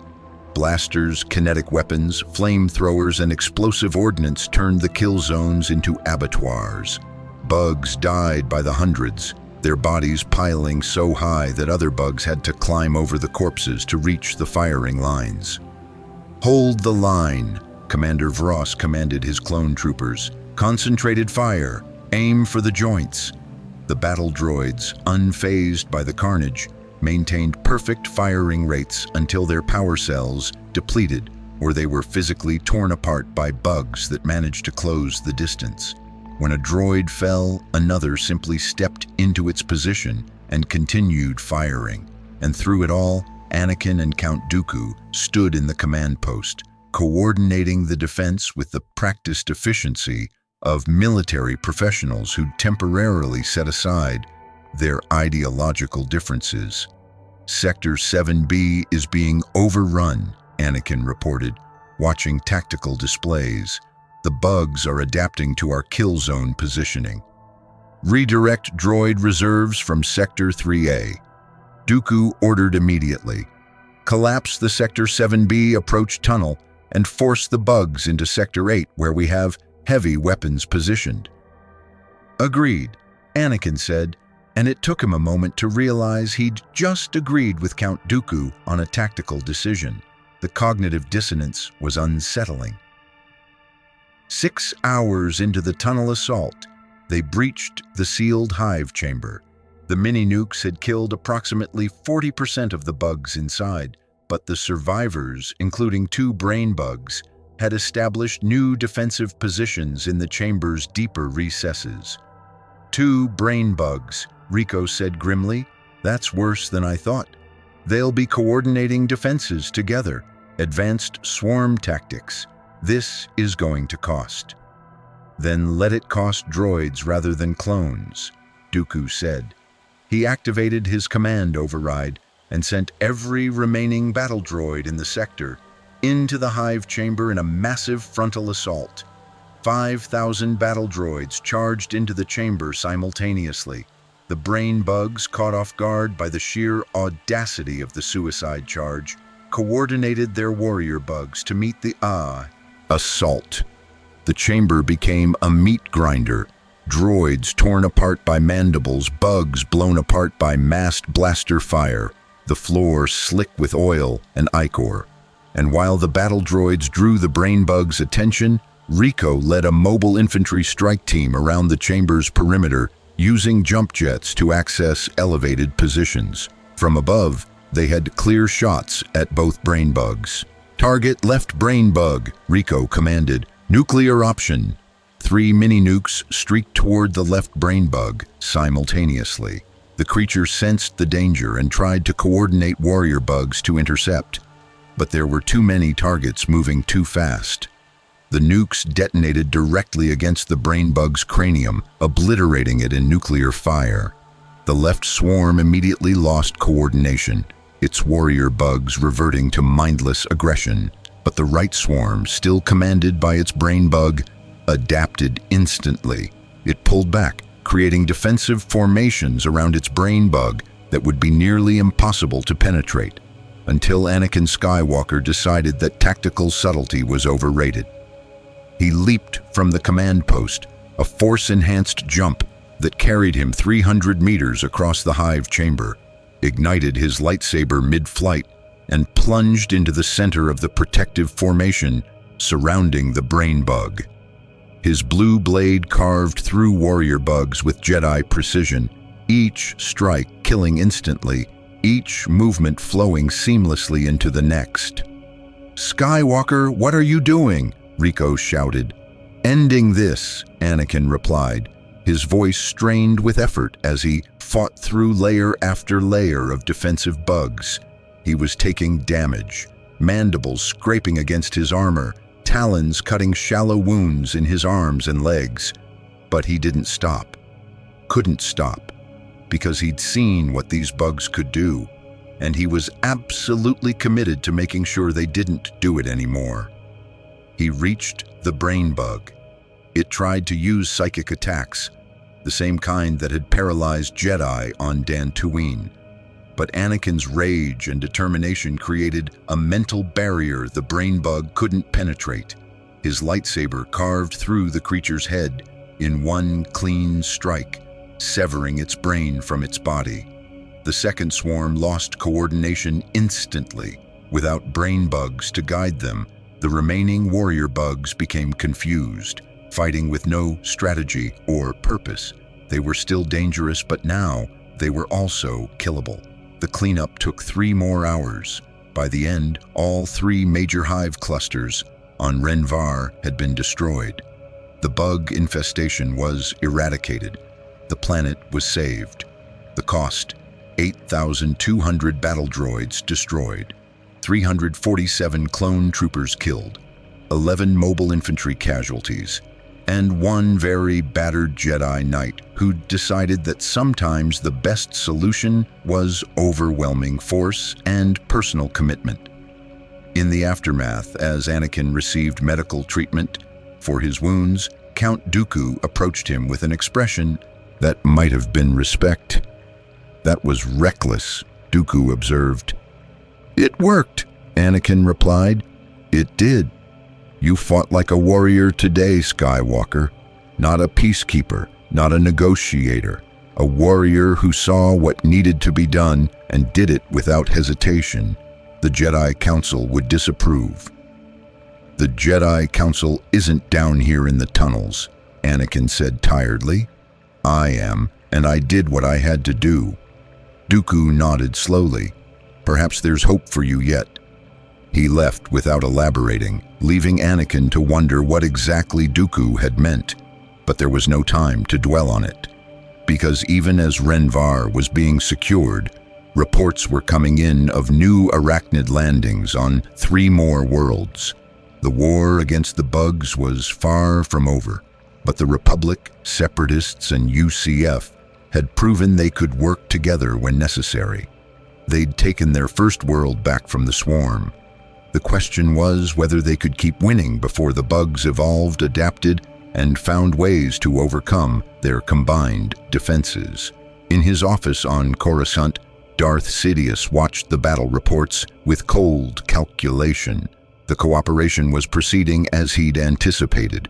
The Republic and Separatists were learning to work together against a common enemy, exhausting their resources and their vigilance. Perfect conditions for what would come next. The war against the Arachnids reached a critical juncture 6 weeks after the Renvar operation. 11 worlds had been successfully cleared of bug infestations through joint Republic-Separatist UCF operations. 4 worlds had been evacuated and sterilized through orbital bombardment, a decision that haunted everyone who'd been forced to make it. And 2 worlds had been lost entirely, their populations consumed and converted into biomass before reinforcements could arrive.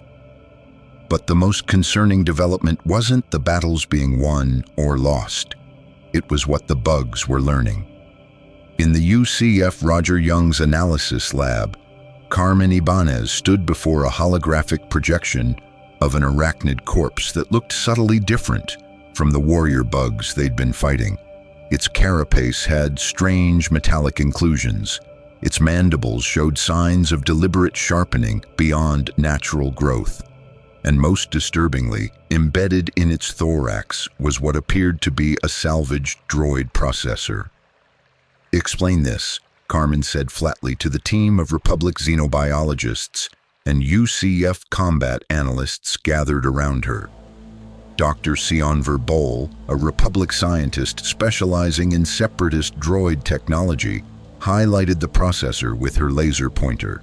This appears to be a modified B-1 battle droid cognitive unit, but it's been integrated into the Arachnid's nervous system, organically fused, as if the bug consumed a battle droid and instead of simply digesting it, incorporated useful components into its own biology. That's not possible, one of the UCF analysts said. Bugs don't assimilate technology. They're purely biological organisms driven by instinct and brain-bug coordination.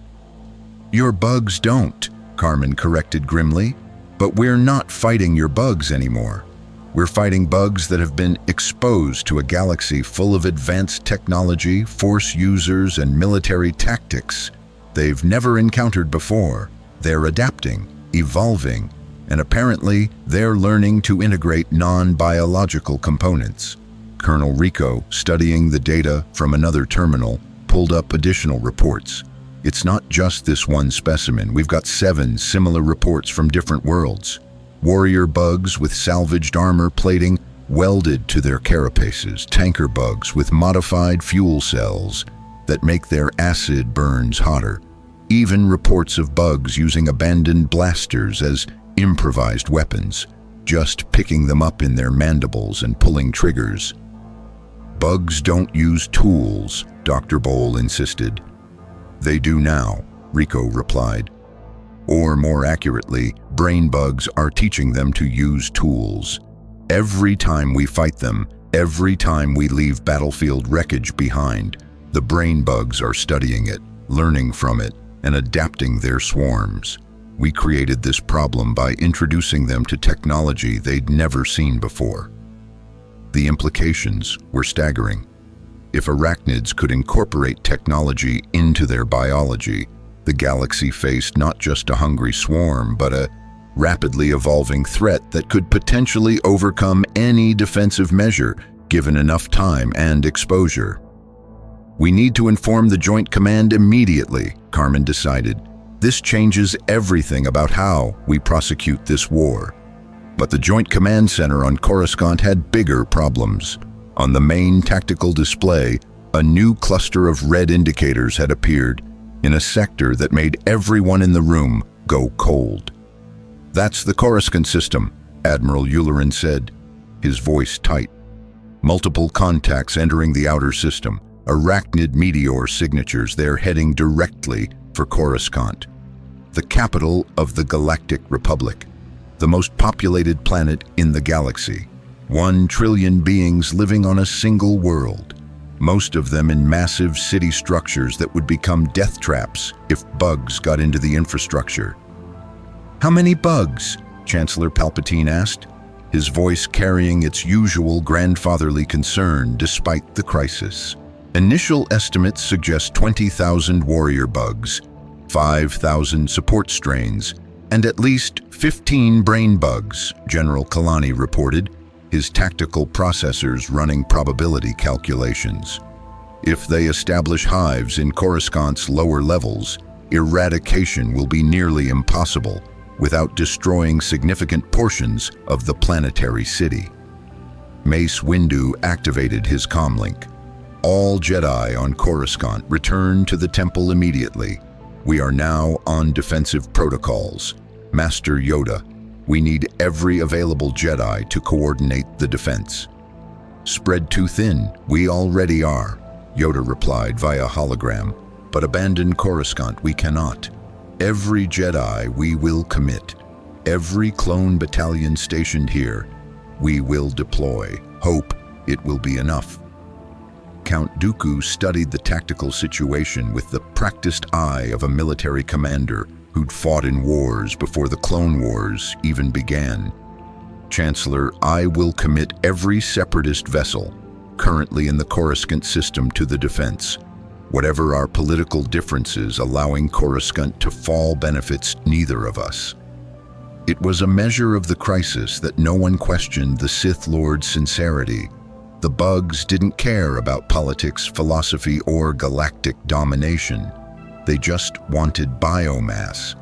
and Coruscant represented the single largest concentration of biomass in the known galaxy. "How long until the meteors make impact?" Anakin asked. 4 hours, Yularen replied. "The bugs are coming in fast, using a trajectory that suggests they've learned about planetary defenses and are trying to minimize time exposed to orbital fire." "They've learned," Ahsoka repeated quietly. "These bugs that supposedly just operate on instinct have learned military tactics." "How?" "Brain bugs extracting knowledge from captured personnel," Rico explained, arriving at the command center with Carmen. "Every soldier they've captured, every tactical database they've accessed through salvaged equipment, every battle they've observed, they're learning from all of it. We taught them how to fight us by fighting them. Then we need to hit them before they establish ground presence," Mace decided. "Admiral Yularen, coordinate with Separatist fleet assets. I want every gun in orbit firing at those meteors the moment they're in range. Burn them out of the sky before they can land." "And the ones that get through?" Commander Voss asked. "We kill them the old-fashioned way," Anakin said, checking his lightsaber. "Ground forces, urban combat, building by building if necessary. We've fought in cities before. We can do it again." "Not like this," Rico warned. "Urban bug fighting is the worst kind of warfare. They'll use the infrastructure, ventilation systems, power conduits, traffic tunnels.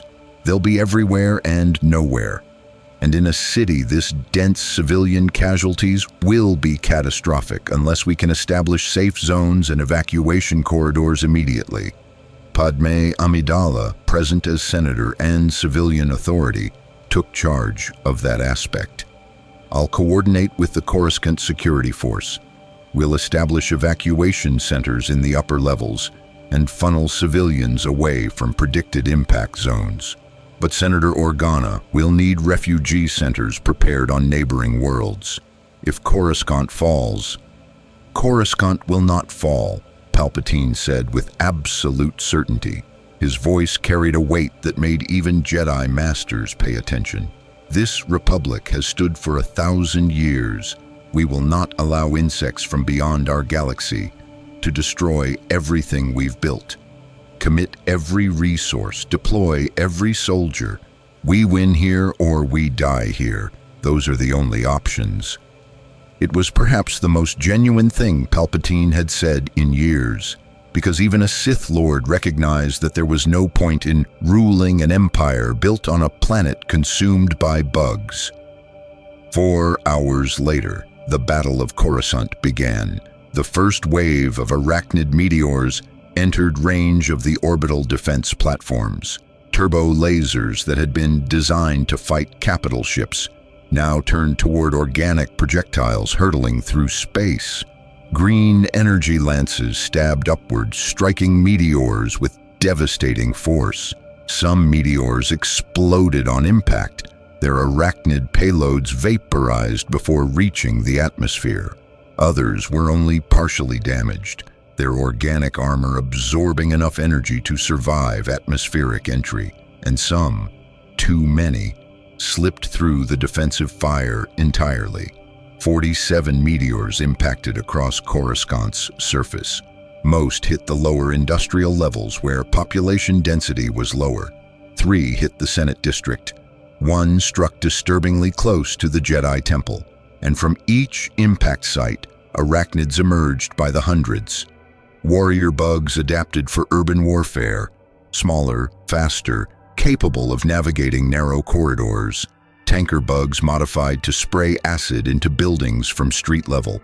And worst of all, dozens of brain bugs coordinating the entire assault with terrifying intelligence. In the Jedi Temple, Shakti coordinated the defense with clone troopers, mobile infantry advisors, and every Jedi not deployed across the galaxy. The temple's walls, designed to withstand siege weapons, were put to the test as warrior bugs tried to scale them, while plasma bugs, long-range artillery strains, fired organic projectiles from distant positions. Shield generators to maximum, Shaak Ti commanded. Do not let them breach the outer walls. Jedi Knights stood atop the temple walls, their lightsabers deflecting plasma projectiles while using the Force to hurl attacking bugs away from the fortifications. Clone troopers manned heavy repeating blasters, creating kill zones at every approach. And mobile infantry troopers with their powered armor acted as mobile response teams, jumping to wherever the bug assault was strongest. But the temple was just one defensive position among thousands. Across Coruscant, millions of civilians were fleeing toward evacuation centers, while security forces and hastily mobilized militia tried to hold choke points. The bugs were everywhere, erupting from sewers, climbing up buildings, flowing through traffic tunnels like a tide of chitinous death. In the Senate District, Anakin led a combined force of clone troopers, Jedi, and, surprisingly, separatist battle droids that Count Dooku had personally deployed to protect the government quarter. The sight of Jedi and battle droids fighting side by side would have been unthinkable 6 weeks ago. Now it was simply necessity. "Hold the central plaza," Anakin commanded, his lightsaber a blue blur as he carved through bug after bug. "We lose this position, they'll have access to the Senate building." Ahsoka fought beside him, her dual blades working in perfect synchronization. "Master, they're not just attacking randomly. They're probing our defenses, looking for weak points. The brain bugs are coordinating this like a military assault." She was right. The Arachnid assault wasn't a mindless swarm. It was a tactical operation with clear objectives.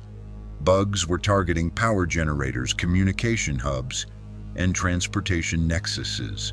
They were trying to cripple Coruscant's infrastructure to create chaos and prevent coordinated defense. "Then we target their coordination," Anakin decided. He reached out through the Force not to sense the bugs, which was impossible, but to sense the disturbances they created in the urban environment. "There, 3 blocks northeast. I'm sensing a concentration of bugs that aren't moving. They're protecting something." "A brain bug," Ahsoka realized. "They're establishing a command center." "Then we destroy it," Anakin said. "Count Dooku, I need 50 droids to hold this position." From across the plaza, Dooku's cultured voice replied, "You shall have them, Skywalker. But hurry, my droids won't hold forever against these numbers." Anakin, Ahsoka, and a strike team of clone troopers, led by Commander Rex, fought their way through 3 blocks of urban hell. Buildings collapsed around them. Civilians screamed from upper windows, and bugs emerged from every shadow and alley. It was chaos incarnate, and they pushed through it with Jedi skill and clone precision. They found the brain bug in what had been a civilian apartment complex. The creature had turned 3 floors into a makeshift command center, with warrior bugs standing guard, while the brain bug coordinated the assault through psychic commands. "Hit it with everything," Rex commanded, and his clones opened fire with concentrated blaster volleys, while Anakin and Ahsoka charged directly at the brain bug. The creature tried to use psychic attacks, but Anakin had learned from the Dantooine incident. He kept his mind focused on immediate combat, giving the brain bug nothing to latch onto. His lightsaber carved into the creature's cranium. Ahsoka's blade severed its communication proboscis, and Rex's troopers finished it with thermal detonators that reduced the brain bug to biological debris. Immediately, the bug assault in the Senate District lost coordination. The warrior bugs still fought, but without tactical intelligence. They were dangerous animals instead of soldiers, and that made them manageable. "1 down," Anakin said grimly.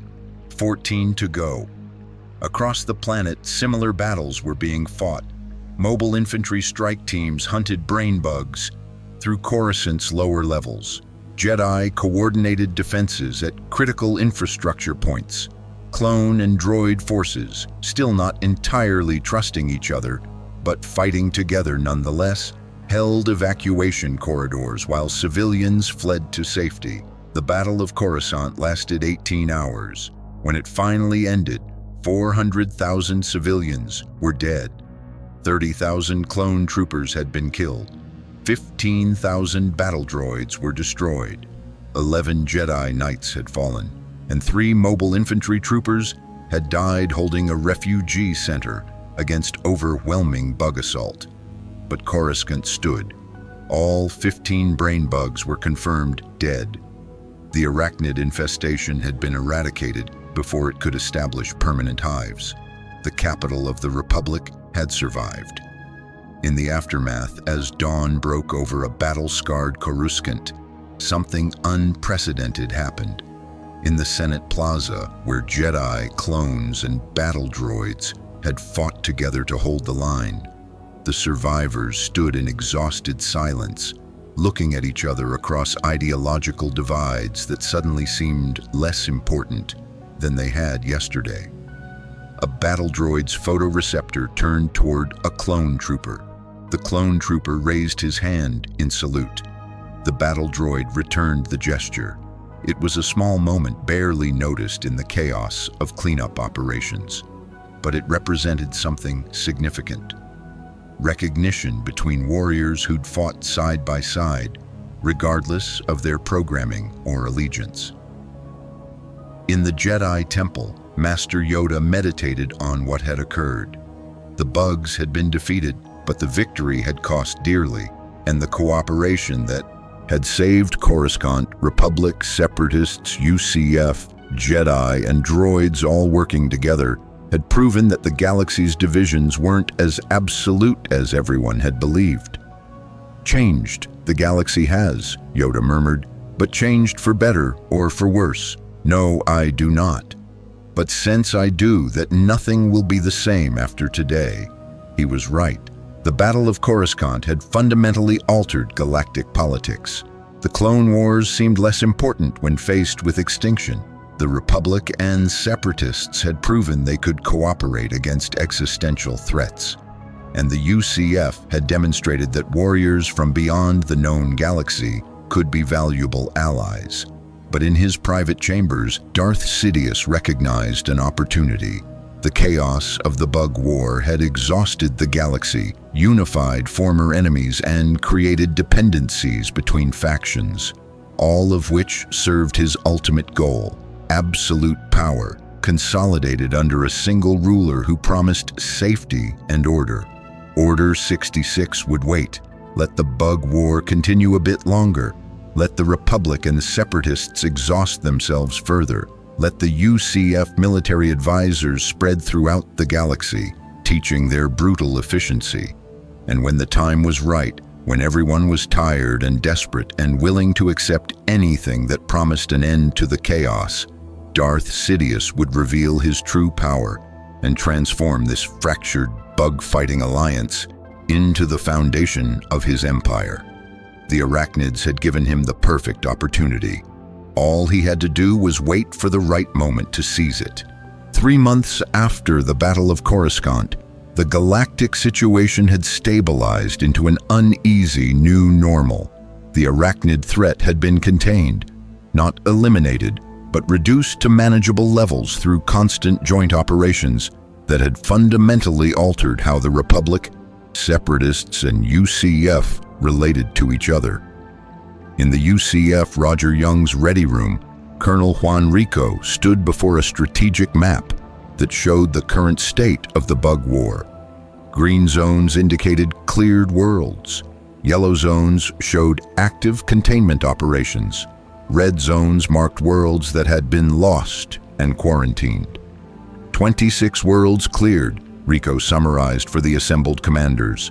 A mix of Republic officers, Separatist tactical coordinators, Jedi masters, and UCF leadership.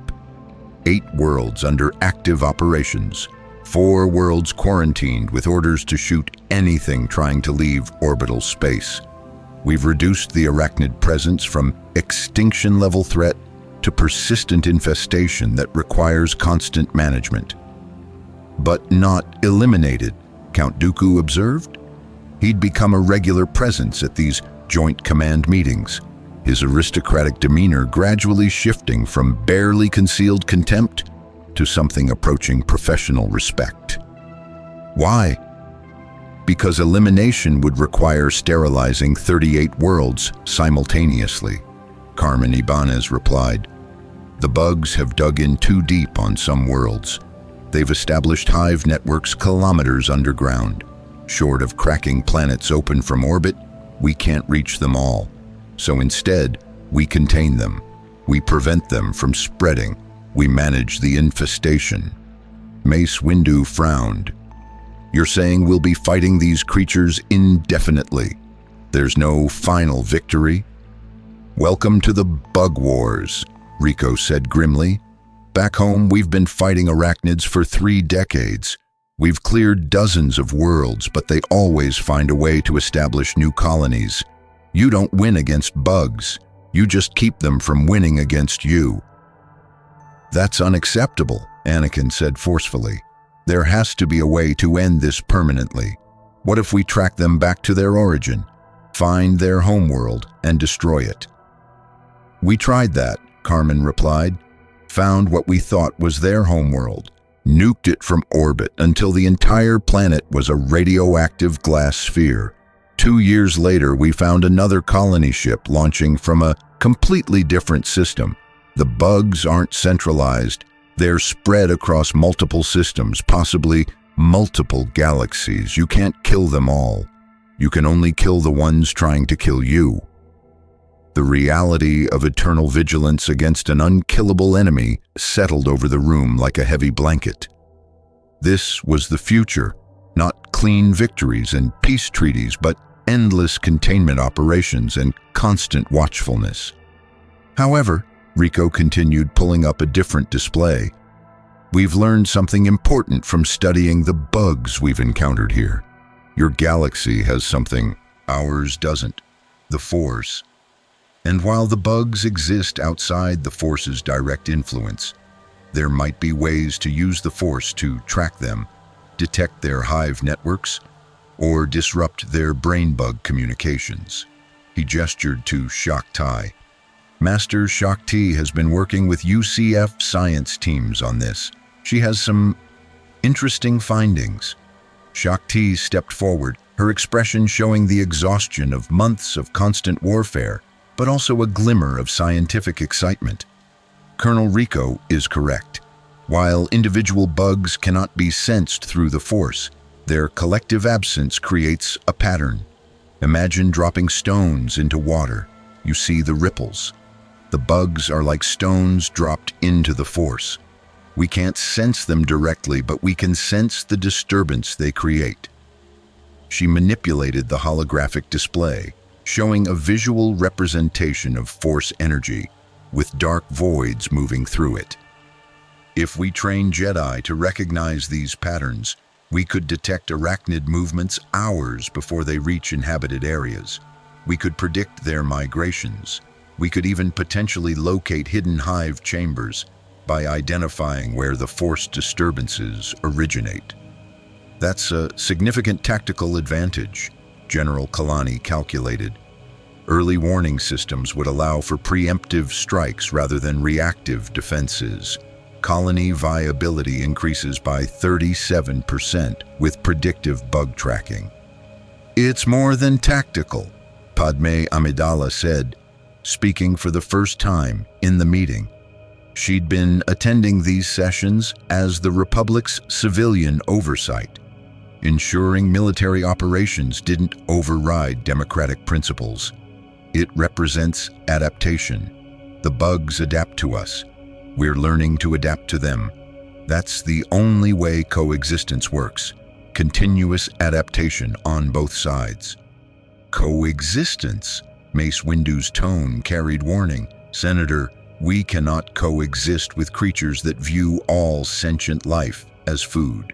Not coexistence with cooperation, Padme clarified. Coexistence with awareness. We share this galaxy with a threat that cannot be eliminated. That reality must inform how we structure our society, our military, our very civilization going forward. The question is, what kind of civilization do we want to build in a galaxy where the Arachnids are a permanent fixture? It was a question that sparked immediate debate. Some argued for militarization, a permanent war footing with massive resources dedicated to bug containment. Others proposed colonization restrictions, avoiding worlds near known bug infestations. Still others suggested scientific research into biological countermeasures, ways to disrupt bug reproduction or communication without planetary sterilization.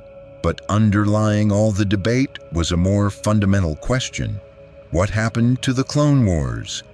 For 3 months, the Republic and Separatists had been cooperating against the bugs. Battle droids and clone troopers fought side by side.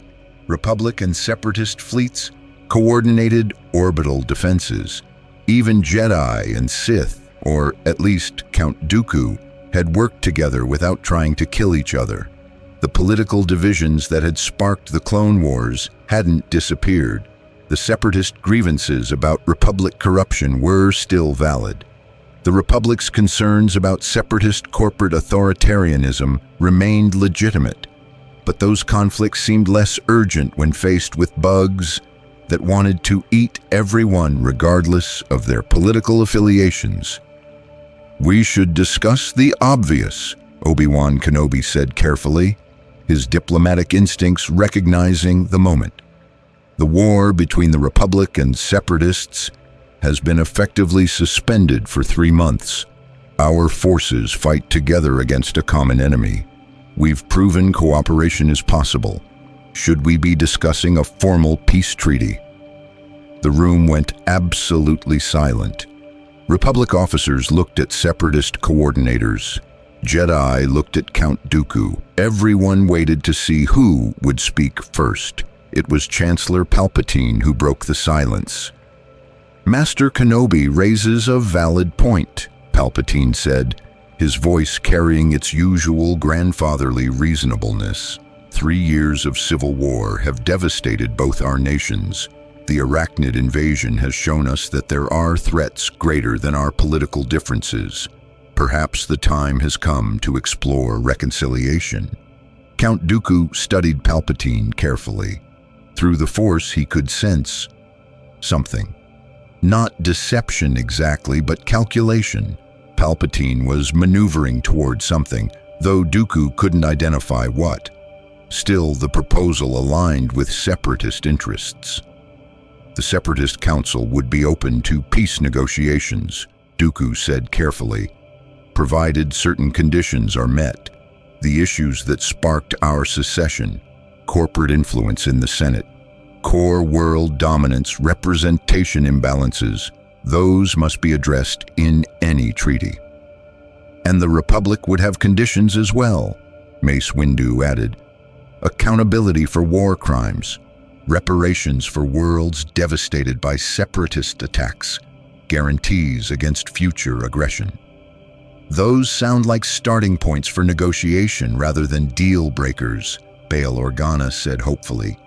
Chancellor, Senator Amidala, and I could draft a preliminary framework for peace talks, something both sides could review. "Do it," Palpatine said. "The galaxy has been at war long enough, and with the Arachnid threat requiring constant military coordination, a formal peace would simply acknowledge the reality we're already living." It should have been a moment of hope. Instead, Anakin felt a disturbance in the Force, a wrongness he couldn't quite identify. He glanced at Obi-Wan, who nodded slightly, indicating he felt it too. Something about this peace proposal felt too convenient, too perfectly timed, too aligned with someone's hidden agenda. But before anyone could voice those concerns, alarms began blaring throughout the Roger Young. Admiral Ibanez's face appeared on the tactical display, her expression grim. "We have a situation," Carmen reported. "Long-range sensors are detecting a massive Arachnid presence entering the galaxy. Not meteors this time, a colony ship the size of a moon. It's heading directly into Republic space, and it's going to pass through at least 8 inhabited systems before it reaches its destination. Rico pulled up the sensor data and felt his stomach drop. He'd seen colony ships before, but never one this large. That thing is carrying millions of bugs, maybe tens of millions. If it reaches a habitable world and establishes a hive, we'll be fighting bugs on that planet for centuries. Then we destroy it before it reaches anywhere inhabited, Mace decided immediately. Admiral Yularen, coordinate with Separatist fleet assets. Every capital ship we can muster. We hit that colony ship with everything we have. It won't be enough, Carmen said flatly. That colony ship has armor thicker than any ship in your fleet. Your turbo lasers will damage it, but you'd need sustained bombardment for hours to breach its core. And every minute you're fighting the colony ship, it's heading toward populated worlds. Then what do you suggest? Dooku asked. Carmen looked at Rico, and a silent communication passed between them, the kind of understanding that only came from fighting together through impossible situations. There's one way to guarantee a colony ship kill, Carmen said. Nuclear charges planted directly inside the colony ship's core chambers.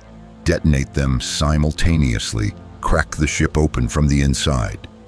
You're proposing a boarding action, General Kalani stated, against a vessel containing millions of hostile organisms. Casualty projections for such an operation exceed 90%. That's optimistic, Rico replied. Realistically, it's a suicide mission. We send in strike teams, they plant the charges, and even if everything goes perfectly, they probably don't make it out before the ship detonates. But that's the price of stopping millions of bugs from infesting 8-star systems. Anakin stepped forward immediately. I'll lead the Jedi contingent. This is exactly the kind of mission Jedi are trained for. As will I, Dooku said, surprising everyone. The Separatists have as much invested in stopping that colony ship as the Republic. I will lead our commando droid units personally. Mobile Infantry volunteers? Rico called out. Sir, yes, sir. 20 voices responded immediately.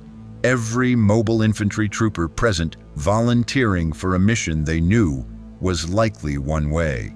Shaak Ti studied the colony ship's trajectory. Master Yoda, we'll need as many Jedi as can be spared. This will require precision, skill, and an acceptance of death. Yoda's voice came through the holographic display. His ancient face was serene, but sad. A suicide mission this is. Know this, all who volunteer must. Turn back, no one would think less of you. With respect, Master Yoda, Anakin said. We've been fighting bugs for 3 months. We know what happens if that colony ship reaches a populated world. Whatever personal cost we pay is worth it if we save billions of lives. Well said, Ahsoka added, stepping beside her master. Where you go, I go. And us, Commander Rex said, representing the clone troopers. We were created to protect the Republic. That colony ship threatens the Republic. We do our duty. One by one, volunteers stepped forward. Jedi Knights, clone commandos, Mobile Infantry troopers, Separatist commando droids, even a few Senator's guards who'd fought in the Battle of Coruscant and weren't willing to sit out the next crisis. Padme watched the volunteers assemble and felt her heart break. These people, human, clone, droid, Jedi, and warrior from another galaxy, were about to fly into almost certain death to protect people they'd never meet. That was the definition of heroism, the truest form of service. May the Force be with you, she said simply. All of you. The mission briefing took 3 hours. The assault plan was complex, relying on perfectly timed fleet diversions, rapid dropship insertions, and strike teams fighting through kilometers of bug-infested corridors to reach 5 separate core chambers where nuclear charges would be planted. Each team would be on their own, unable to support the others, racing against time and millions of bugs. As the strike force prepared to board assault ships, Darth Sidious watched from his hidden chambers beneath the Senate building. This was it, the moment he'd been maneuvering toward for months. The Republic and Separatists would commit their best warriors to this suicide mission. Jedi, clones, Separatist leadership, and the UCF's military advisors all in one location, and he'd ensured that one of the teams carried a very special payload, a recording device that would capture everything that happened inside that colony ship. When the mission succeeded, as he calculated it would, Skywalker was too determined to fail. He would possess documentation of Republic and Separatist forces working together seamlessly, evidence he could use to justify whatever political restructuring he proposed in the aftermath. More importantly, the survivors would return as heroes, battle-hardened, traumatized, having faced death and overcome it, perfect candidates for Order 66. When the time came, their heroism would make their deaths all the more shocking and effective. "Let them have their suicide mission," Sidious murmured. "Let them save the galaxy. Heroes are always easier to destroy than villains." The strike force launched toward the Arachnid colony ship, carrying the hopes of a galaxy and the determination to stop an extinction event, even if it cost them everything. None of them knew they were flying into more than just a colony ship assault. They were flying into the culmination of a Sith Lord's decade-long manipulation. And whether they lived or died, Palpatine would use their sacrifice to advance his ultimate goal. The difference between heroism and tragedy was often just a matter of perspective. And Darth Sidious had perfected the art of controlling perspective. The Arachnid colony ship was larger than any vessel the Republic had ever constructed. It wasn't built, it was grown, a massive organism kilometers long, its hull composed of chitinous armor layered so thick that turbo laser fire left only scorched marks rather than penetrating damage. Through viewports in the assault shuttles, the strike force could see the colony ship's surface, writhing with movement, warrior bugs patrolling its exterior, plasma bugs positioned at key defensive points, and openings that breathed atmosphere like the lungs of some impossible leviathan. "That's not a ship," Ahsoka breathed, staring at the organic monstrosity. "That's a living thing." "It's both," Rico replied, checking his Marauder suit's weapons systems one final time. "Colony ships are bred, not built. They're partially sentient, enough to navigate, maintain life support, and defend themselves. But they're also transport vessels carrying millions of bugs in hibernation chambers. We destroy the core, we kill the ship and everything inside it." The assault plan was brutal in its simplicity. 5 strike teams would board the colony ship at different entry points, fight their way to the 5 primary core chambers, plant nuclear charges on 20-minute timers, and attempt to extract before detonation. Each team was composed of complementary strengths: Jedi for close combat and force abilities, Mobile Infantry for heavy weapons and armor, Clone Commandos for precision operations, and in 3 teams, Separatist commando droids for their expendable resilience. Team Alpha, led by Anakin Skywalker, included Ahsoka Tano, Rico, Commander Rex, and 10 elite clone commandos. Their target was the colony ship's primary neural cluster, the biological equivalent of a bridge. Team Beta, led by Count Dooku, included 2 Jedi Knights, 8 commando droids, and 4 Mobile Infantry troopers. Their target was the primary breeding chamber. Teams Gamma, Delta, and Epsilon were similarly mixed faction strike forces, targeting the propulsion organs, the hibernation chambers, and the defensive coordination center, respectively. All teams, this is Ibanez. Carmen's voice came through the comm network. You are cleared for insertion. Republic and Separatist fleets will provide covering fire, but once you're inside that thing, you're on your own. Plant the charges, get to extraction points, and pray we can pull you out before the ship cracks open. Good hunting. The assault shuttles dove toward the colony ship, weaving through organic projectile fire from the plasma bugs. One shuttle took a direct hit. Team Epsilon, gone in an instant, vaporized before they even reached the hull. The mission was now down to 4 teams, and they hadn't even boarded yet. Team Alpha's shuttle crashed through a sphincter-like opening in the colony ship's hull, its armored nose tearing through membranes and organic barriers until it lodged in what appeared to be a circulation chamber. The doors blew open, and the strike team poured out into an alien environment that looked like the inside of a nightmare. The corridors weren't corridors, they were arteries pulsing with bioluminescent fluids that provided dim, sickly illumination. The walls were organic tissue that occasionally contracted, making the entire structure feel alive and hostile. And the smell was overwhelming, a mixture of decay, pheromones, and something acidic that made even the armored troopers gag.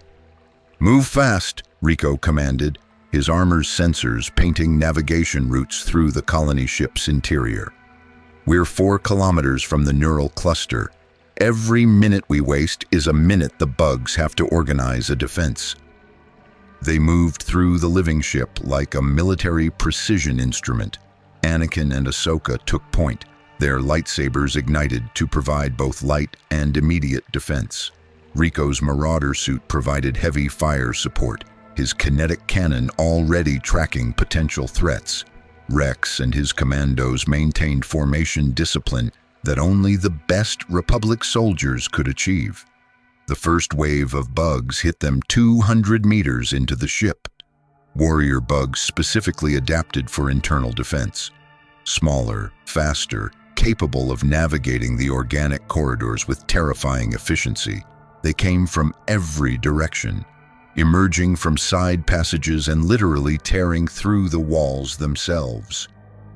"Contact all sides," Rex called out, and the team immediately formed a defensive circle. Lightsabers carved through chitinous armor. Kinetic weapons created explosive decompression as rounds penetrated bugs and walls simultaneously. Clone blasters added suppressive fire that wasn't as effective as mobile infantry weapons, but provided critical volume.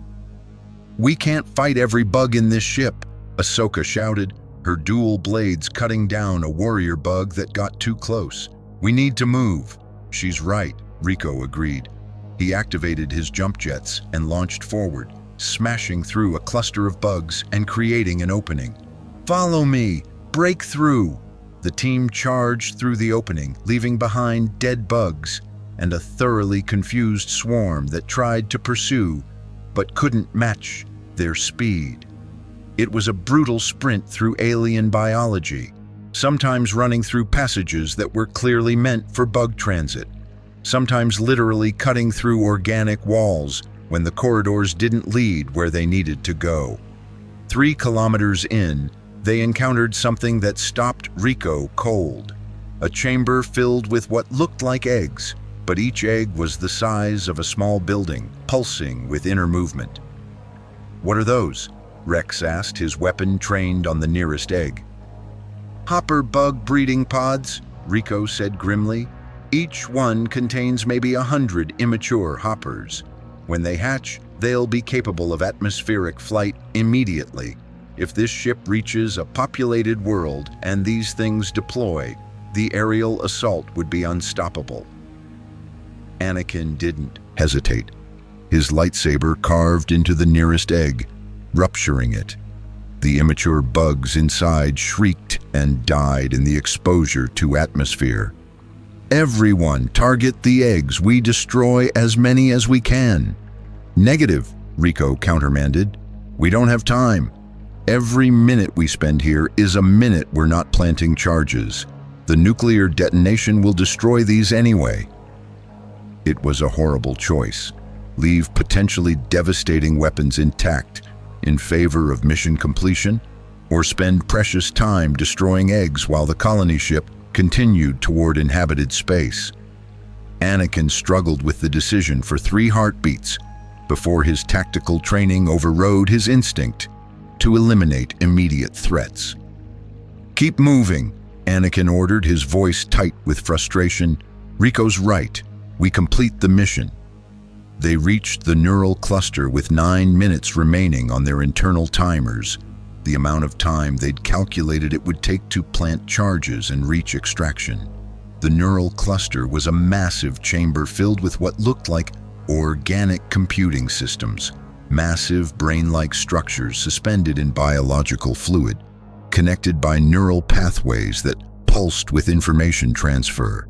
And protecting it were 30 of the largest warrior bugs Rico had ever seen, each one easily twice the size of standard warriors, with carapace so thick it looked like organic armor plating.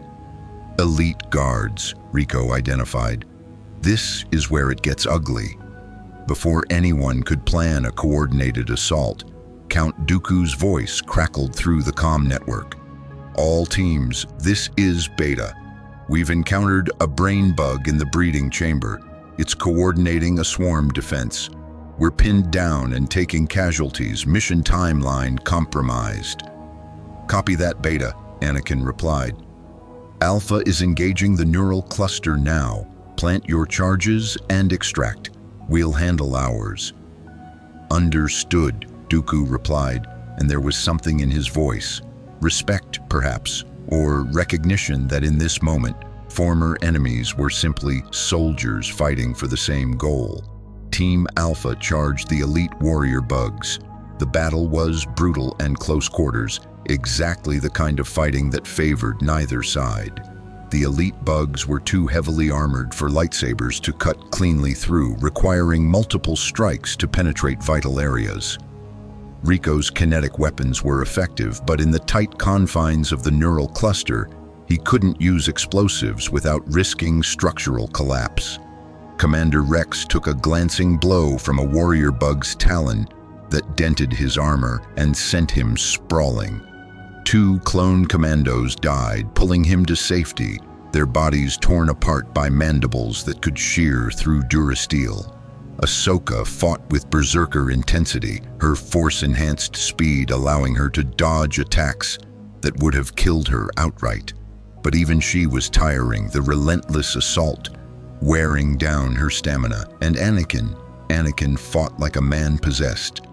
His lightsaber was an extension of his will, his connection to the Force amplifying his strength and speed beyond normal Jedi limits. He carved through elite warrior bugs with single strikes, used the Force to hurl dying bugs into living ones, and created openings for his team through sheer aggressive determination.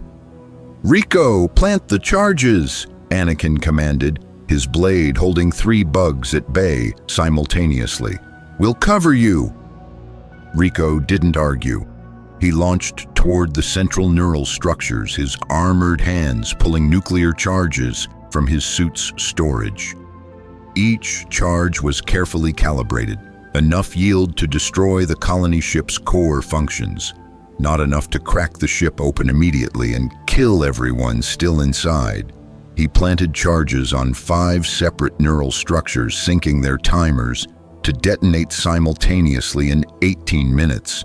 That gave them just enough time to reach the extraction point, if nothing else went wrong. Of course, things immediately went wrong. The colony ship, sensing damage to its neural cluster, did something unprecedented. It tried to seal itself. Organic doors, massive sphincter muscles, began contracting throughout the structure, attempting to trap the invaders inside until the ship could coordinate a more effective response. "The ship is sealing," Ahsoka reported. "If we don't move now, we're going to be trapped in here when the nukes detonate."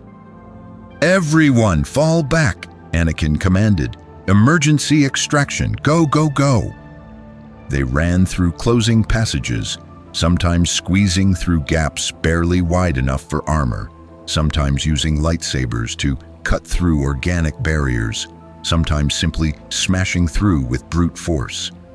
Behind them, the surviving elite warrior bugs pursued with single-minded determination.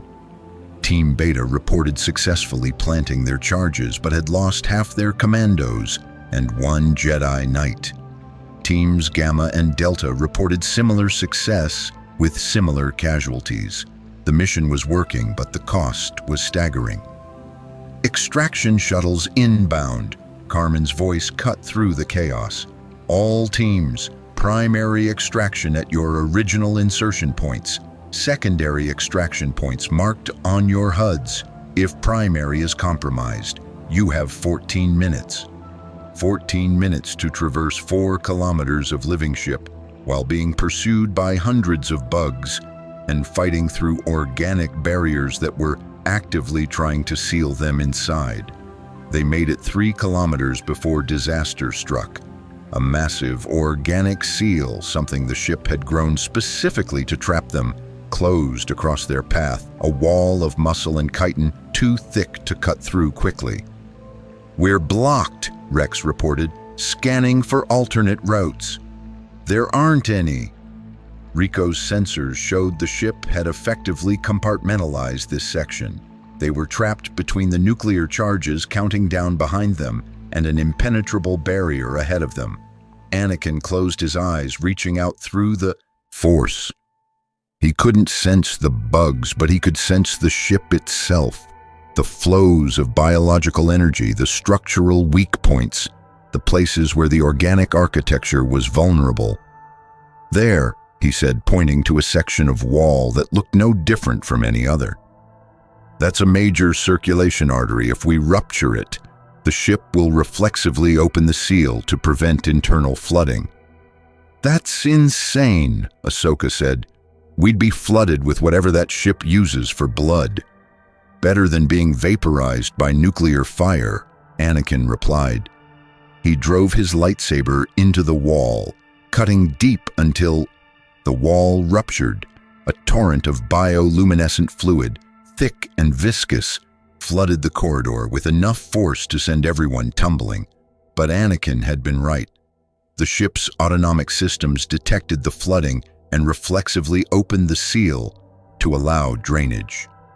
The team rode the biological flood through the opening, emerging on the other side soaked in alien fluids, but mobile. 10 minutes remaining. 2 kilometers to extraction. They ran faster than any of them had ever run, fueled by desperation and the knowledge that 14 nuclear charges were counting down to detonation. Behind them, the colony ship's defenses collapsed, not from the strike team's attacks, but from the damage they'd inflicted on its critical systems. The ship was dying, and it was trying to save itself by sealing off damaged sections, not realizing it was trapping its own defenders in the process. "Extraction point in sight," Rex called out. "Shuttles landing now." They emerged from the colony ship's interior into the insertion chamber where they'd first breached the hull. Republic assault shuttles were touching down, their boarding ramps already extended. Other teams were emerging simultaneously. Count Dooku and what remained of Team Beta, the survivors of Teams Gamma and Delta, all converging on extraction simultaneously. "Everyone aboard! 60 seconds!" Carmen's voice was urgent. "All shuttles, the moment your teams are loaded, burn engines and get clear. The charges detonate in 8 minutes and the fleet is pulling back to minimum safe distance." They crammed into shuttles designed for half their numbers. Clone troopers and commando droids sat shoulder to shoulder. Jedi and Mobile Infantry shared space without regard for rank or faction. Everyone was covered in biological fluids, exhausted, injured, but alive. The shuttles launched just as the colony ship began its death throes. Through the viewports, they could see the massive organic vessel writhing as its internal systems failed. Nuclear fires burning in its core chambers, structural integrity collapsing. Clear minimum safe distance in 30 seconds, the shuttle pilot reported. Recommend everyone brace for detonation shockwave. All teams report, Anakin commanded through the comm network. Beta here, 70% casualties but mission complete, Dooku replied. Gamma reporting, 50%. Casualties, charges planted, came the response from the team led by Shakti. Delta here, 60% casualties, mission successful, reported the team commanded by Obi-Wan. Out of 68 personnel who'd boarded the colony ship, 41 were extracting. 27 had died in the corridors and chambers of that biological nightmare.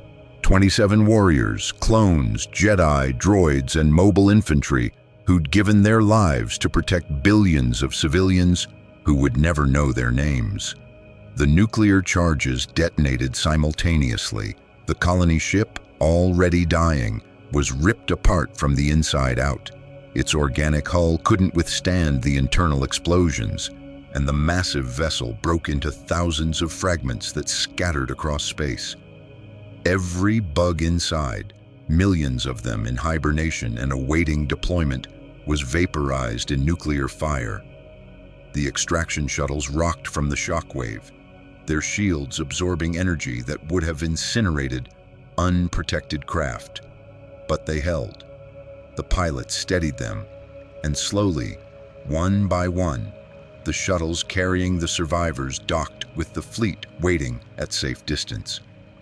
In the Roger Young's medical bay, Rico removed his helmet and looked at the faces of the survivors, clone troopers whose armor was dented and scorched, Jedi whose robes were torn and stained, commando droids with damaged chassis and flickering optics, all of them exhausted, all of them traumatized, all of them alive because they'd worked together regardless of their origins or allegiances. "We did it," Ahsoka said quietly, her voice carrying disbelief that they'd actually survived. "We actually did it." "At a cost," Anakin replied, looking at the empty spaces where fallen warriors should have been standing. "Always at a cost." Count Dooku approached, his aristocratic bearing slightly diminished by exhaustion and the biological fluid still staining his robes. "Skywalker, your team's performance was exemplary, as was everyone's. Republic, Separatist, UCF. We proved today that unified action against a common threat is possible. We proved people can work together when extinction is the alternative," Anakin corrected. "The question is whether that cooperation survives once the immediate threat is gone." "Perhaps," Dooku said thoughtfully. "Or perhaps we've learned something that can't be unlearned, that our divisions are choices, not inevitabilities." As medical personnel tended to the wounded and recovery teams began documenting casualties, Admiral Carmen Ibanez addressed the assembled fleet, Republic, Separatist, and UCF vessels, all maintaining their temporary alliance. "All forces, this is Fleet Admiral Ibanez. The colony ship has been destroyed. Threat neutralized. But I want every ship to understand what you just witnessed. 27 warriors gave their lives today. They came from different governments, different species, different universes, but they died as brothers and sisters in arms, protecting people they would never meet. That's what heroism looks like. Remember them, honor them, and remember that when we work together, we can accomplish the impossible." In his chambers on Coruscant, Darth Sidious reviewed the recordings his probe droid had transmitted before being destroyed in the colony ship's detonation. He watched Republic and Separatist forces working in perfect coordination. He saw Jedi and Sith fighting side by side. He witnessed the birth of something that hadn't existed in the galaxy for 1,000 years. Genuine cooperation between former enemies. And he smiled. Because cooperation created trust. Trust created vulnerability.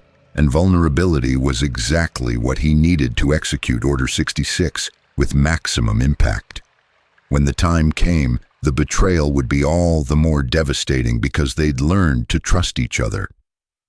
"Let them celebrate their victory," Sidious murmured. "Let them believe cooperation is the path forward. When I finally reveal the truth, when Order 66 turns their trusted allies into executioners, the psychological damage will be as devastating as the physical casualties." But Sidious had miscalculated one critical factor. The warriors who'd survived the colony ship assault had been changed by the experience. They'd faced death together. They'd relied on each other for survival, and those bonds, forged in nuclear fire and Arachnid blood, wouldn't break easily, even when confronted with a Sith Lord's manipulations. The galaxy had fundamentally changed over the past 4 months. The Clone Wars seemed less important when faced with bugs that wanted to eat everyone. The Republic and Separatists had proven cooperation was possible. The UCF had demonstrated that warriors from beyond the known galaxy could become valuable allies, and the Jedi had learned that sometimes saving lives required working with former enemies and accepting brutal pragmatism over philosophical purity. The Arachnid threat was contained but not eliminated. The bugs would remain a persistent danger requiring constant vigilance, joint operations, and resources that would reshape galactic society for generations. But the immediate extinction-level crisis had been averted. 27 warriors had died to save billions. Their names would be recorded in Republic, Separatist, and UCF histories. Their sacrifice would be remembered not as tragedy, but as proof that when faced with existential threats, the galaxy could unite and fight together. And in the Roger Young's observation deck, Colonel Juan Rico stood beside Anakin Skywalker, both warriors looking out at the debris field that had been an Arachnid colony ship. Both knowing that this battle was over, but the war, plural wars, clone wars, and bug wars, would continue. "You ever think about going home?" Anakin asked. "Every day," Rico admitted. "But we don't know if the wormhole that brought us here can be reversed. We might be stuck in your galaxy permanently. If we are..." He gestured at the fleet. "At least we're stuck somewhere that needs what we know how to do." "Fight bugs? Fight together," Rico corrected. "That's the real lesson here. Not that bugs are dangerous, but that cooperation is possible even between enemies. If your galaxy can remember that after the bug crisis passes, maybe this whole thing will have been worth it." Anakin nodded slowly, but he felt the disturbance in the Force. The same wrongness he'd been sensing for months, concentrated around Chancellor Palpatine. Something was coming. Something that would test whether the cooperation they'd built could survive when the enemy wasn't bugs from beyond the galaxy, but threats from within. The Arachnid invasion had been contained, but the war for the soul of the Republic was just beginning. And the warriors who'd learned to fight together against impossible odds would soon discover that some enemies couldn't be defeated with lightsabers, blasters, or nuclear weapons. Some enemies required recognition, courage, and the willingness to confront darkness, even when it wore a familiar face. That battle awaited. But for now, they'd earned a moment of rest, a moment to honor the fallen, a moment to simply exist as warriors who'd done their duty and survived. In a galaxy far, far away, that was enough. The Battle of the Colony Ship became the defining moment of what historians would later call the Unification Crisis, a brief period when the galaxy's factions united against an existential threat, before fracturing once again into familiar conflicts. But the unity forged in those 4 months left lasting marks. Republic and Separatist military forces had learned to coordinate operations. Jedi had discovered that pragmatism and philosophy weren't mutually exclusive. Clone troopers had fought alongside battle droids and recognized that personhood wasn't limited to organic life. and the United Citizen Federation's Mobile Infantry had proven that warriors from beyond the known galaxy could become brothers in arms with soldiers who'd never imagined universes beyond their own. The Arachnid infestation remained a persistent threat, managed through joint containment operations that required ongoing cooperation between former enemies.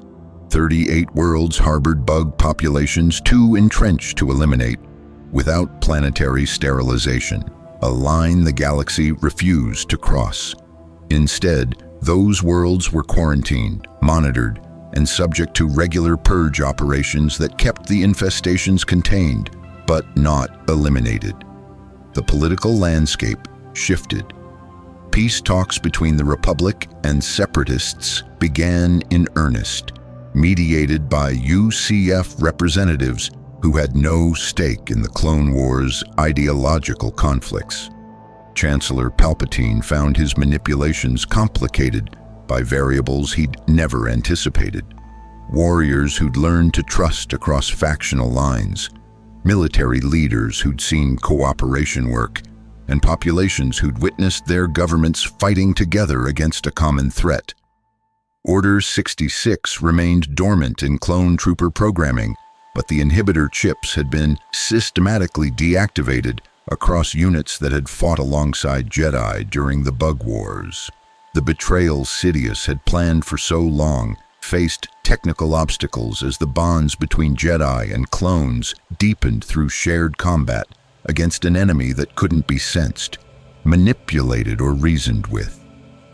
Colonel Juan Rico and the UCF forces found themselves permanent residents of the Star Wars galaxy, the wormhole that had brought them proving impossible to reverse. They adapted, establishing training facilities that taught combined Republic separatist forces the brutal efficiency of bug hunting operations. Mobile infantry doctrine merged with Jedi philosophy, creating hybrid approaches to warfare that valued both compassionate principles and pragmatic necessities. The fallen were remembered. 27 warriors who'd boarded the colony ship became symbols of sacrifice across the galaxy. Monuments bearing their names stood in Republic, Separatist, and UCF territories alike. Reminders that when existence itself was threatened, divisions became irrelevant and heroism knew no faction. The Clone Wars would eventually resume, though in diminished form and with greater reluctance on all sides. The Arachnid threat had shown both Republic and Separatists what they stood to lose if internal conflicts prevented unified response to external dangers. Wars of ideology seemed less urgent when confronted with enemies that simply wanted to consume everything, regardless of political philosophy. In the Jedi Temple, Master Yoda meditated on lessons learned from bugs that existed outside the Force's perception. Perhaps, he thought, the Force had brought the Arachnids not as punishment but as teaching, a reminder that the galaxy contained threats beyond Jedi understanding, that wisdom sometimes required acknowledging ignorance, and that survival demanded adaptation even when adaptation contradicted thousand-year-old traditions. And on distant worlds, in quarantined systems where Arachnid infestations persisted, Joint Republic Separatist UCF forces continued their eternal vigilance. Clone troopers and battle droids patrolling together, Jedi coordinating with Separatist tactical officers, mobile infantry training soldiers from across the galaxy in the grim mathematics of bug containment. The galaxy had learned a hard lesson, that unity wasn't optional when facing extinction, that cooperation required setting aside pride and prejudice, and that sometimes the greatest threat came not from within, but from beyond, from universes and species that didn't care about anyone's plans, philosophies, or politics. They just wanted to survive. And in that simple motivation, they'd found common ground that politics alone could never have provided. The Arachnid Wars continued. The Clone Wars evolved, and the warriors of three factions learned that in a galaxy vast enough to contain infinite possibilities, the most important choice was simple: fight together or die alone.